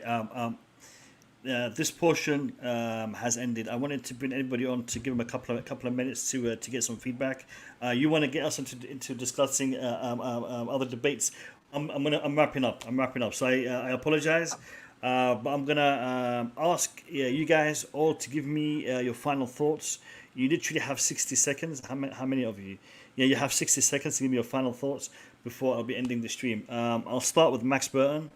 Max Burton, give me your final thoughts on the stream and on the topics you discussed today. You got 60 seconds. Please try to remain within the time frame. Right, okay. With Rudiger, as I said before, he's an important player. We need to pay him. I'd say 250 down. I want to go, obviously we've got to look at the pay structure. But I want him to stay. Mason Mount, don't believe everything what you read in the newspapers, especially if written by an Arsenal supporter. And Hakim Ziyech, if he performs consistently, then yeah, he's a win in my book, and that's it. 60 seconds or less. There you go. Cheers. It was less. Okay, it was 40 seconds. Perfect, Max. Right. Okay, thanks. Take care, brother. See you later. I'm taking Max time. The remaining of Max time. All right. I'll give you 80 seconds. Go on, Boogie. Cheers, Max. Have a good night. Yeah, brother. listen, man. Today we talk about the players that mentioned. Your audio is breaking up, Boogie. I can't hear you. Can you hear me now? Now it's good. Good. So, I came here to talk about Hudson-Odoi. He was really good last game. When it comes to Ziyech, I still think Ziyech is not at his full potential yet. Not because of he's not good, but I'm pretty sure the injury that he had, he's still nurturing the injuries. That is the reason. And I think the game he has yesterday is because he has ample of time to rest and pretty much go through all those massages. So I'm not sure if it's better to keep playing him every weekend or every now and then, and he can just keep that level of performances. I'm not a doctor, so I cannot say too much, but I was really happy about what he did last game. Mount, I don't even believe in it. That kid is going to be the captain, and just listen to his fathers, all those things. He pretty much, what I heard before, he's not going anywhere. And any critics out to Mount because he didn't perform or he is not as consistent, I don't believe in it. Because against Norwich, it was Aston Villa, he came in, he performed really good. You don't expect a player of 22 years old to be consistent, highly consistent all the time. He has to go through some deep, anyways. When it comes to Rudiger, listen, Marina and the entire Chelsea transfer department, keep that guy and sign him. Give him what he deserves. 5 years contract, 4.5. I don't care. We need to win title the next couple of years coming, and Rudiger is part of it. So keep him. Big up, Boogeyman. You went like 8 seconds over, but it's all right. I'll allow it. Yo, I took it from Kasim. Big up to you, Boogeyman. Thank you very much for your time. Thanks for coming on. Have a great night, mate. I'll see you tomorrow. Good night, Boogie. Take care, brother. Kasim, You have 52 seconds. Let's hear it. Your thoughts, your final thoughts. No, mate. Thanks for having me today. I appreciate that. And that's it really. Rudiger. Yeah, I think he deserves 300 grand a week, mate. Because I break it up down to you about his contract, how much is worth in the market. If he can you imagine his 3 years, 3 years left in his contract, it'd be worth 70 to 80, mate. Easy, absolutely easy. With the current market now. So 300 grand a week, I'll give him that. All you need to do, Kante, he's over 30 now, okay, and he's always injured, and he's in nearly 300 grand a week. So only gas, 200 grand a week, the third choice. And I'm gonna address point before I go more. You mentioned Mendy is in 50 grand a week. Just wait when his contract is up. He knows he's the best goalkeeper in the Premier League. He will ask for 300 grand a week or 250 grand a week. That's how we work in football, Mo. He came with 50 grand, but because now he won the Champions League and he knows he's best, one of the best in Europe, he will ask for 250. That's how we work, Mo. So that's why I wanted to say thanks for having me back, man. I appreciate that. Thank you. Big up to you, Kasim. I'll see you on the stream tomorrow. Take Have care, a good night, mate. brother. Take Bye. care. Bye. Bye.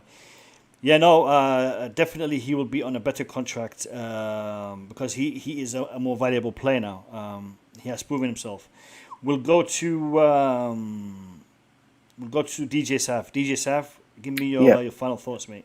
60 seconds starting now. Okay. First of all, thank you for having me on your show. First of all, Mo, excellent being here as always. On our 3 stories that we covered, as first of all, Ziyech, for me, okay, he needs to stay. I think he's starting to show now what I believed and when we first signed him from Ajax. I'm beginning to think he might be showing that now. So for me, he needs to stay. Give him more game time. On Mason Mount, it's just an utter load of utter nonsense. Again, I've seen another thing come on that again today. Just now, it's utter nonsense. He's a Chelsea boy. He's come through our ranks. There's no way he's going anywhere. Especially come from an Arsenal fan who wrote that as well. On Rudiger, again, he has to stay for me. I think he's proved to us what a player he is, how important he is, especially around the squad, our young squad, experience that he brings.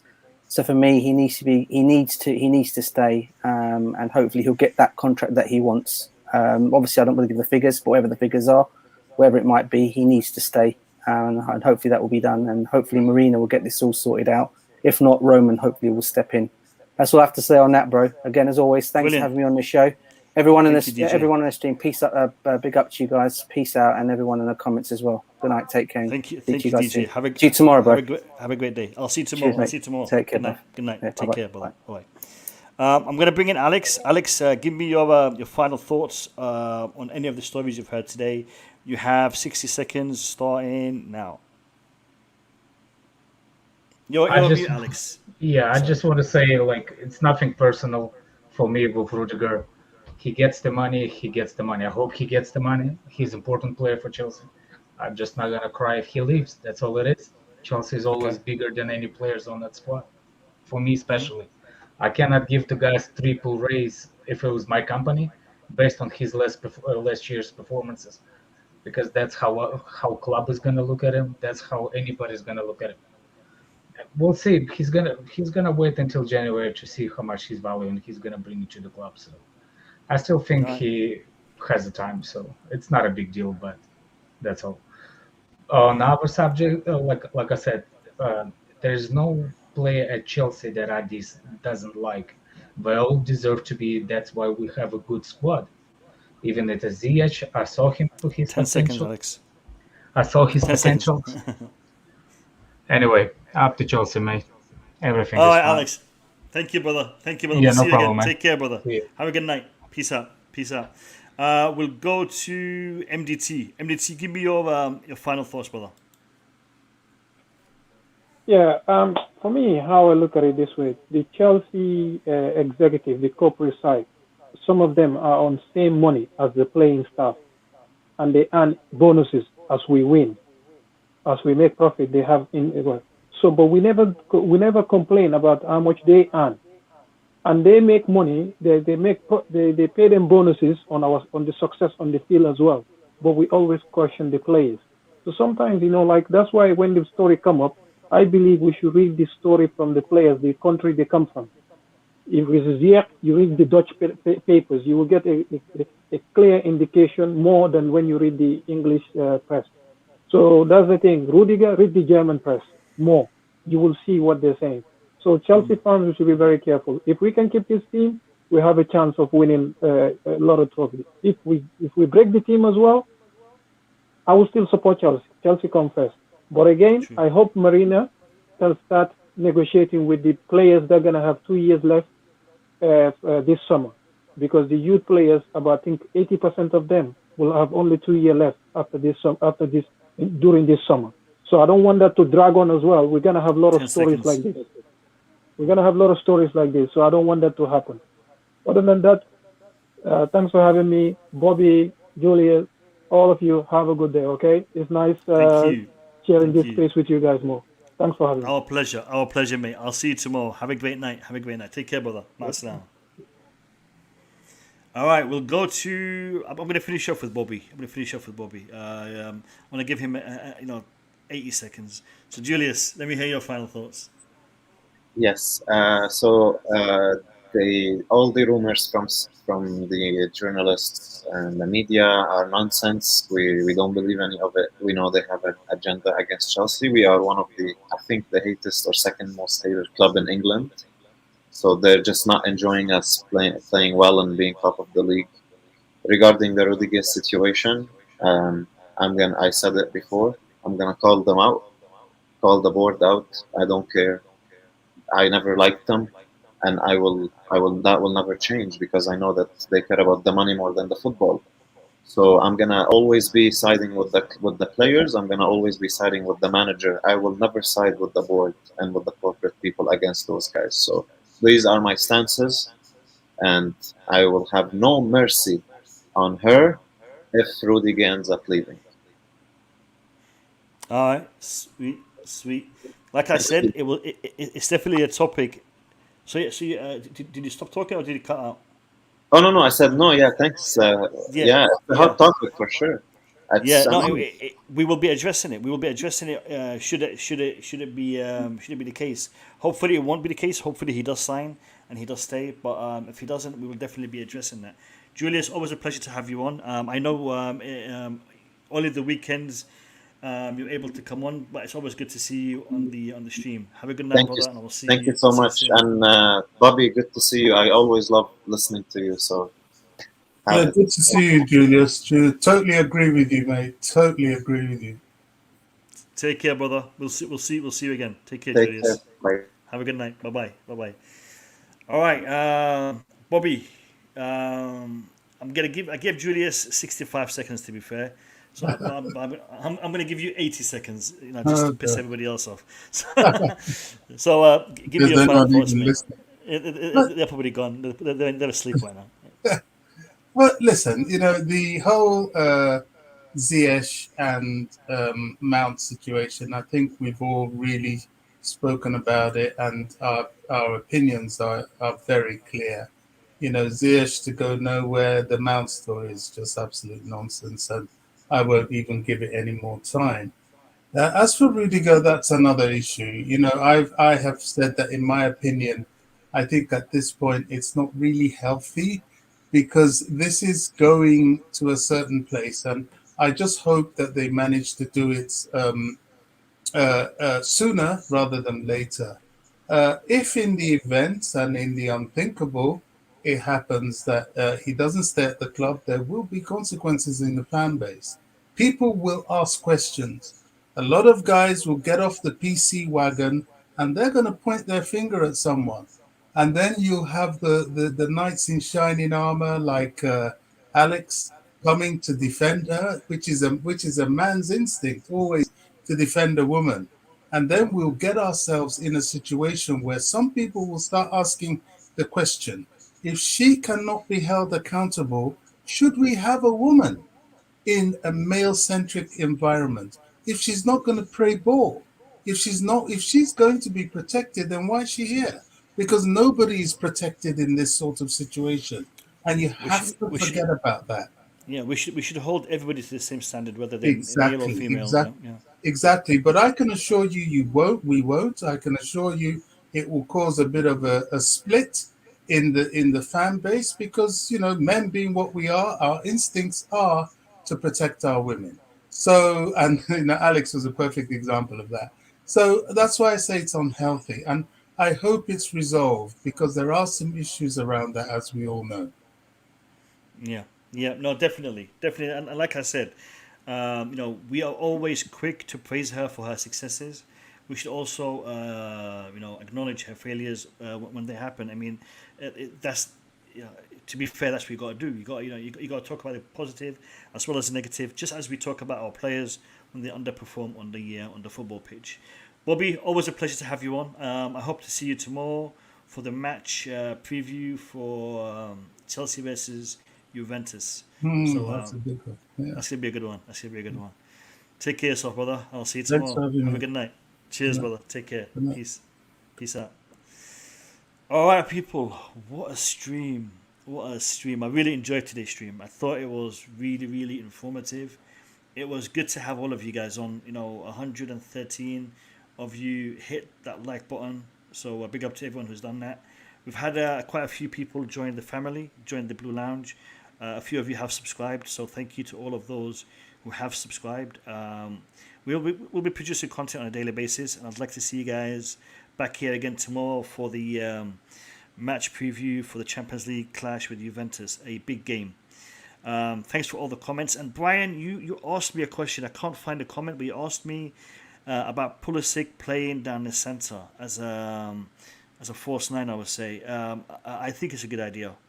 I think Pulisic has good positioning, good finishing, and I think he would be a great supporting attacker, supporting striker, and maybe even a makeshift striker when need be. Definitely a good player in that position. All right, people. I will see you all tomorrow. Have a great night, and thank you for being here with us this evening. Peace.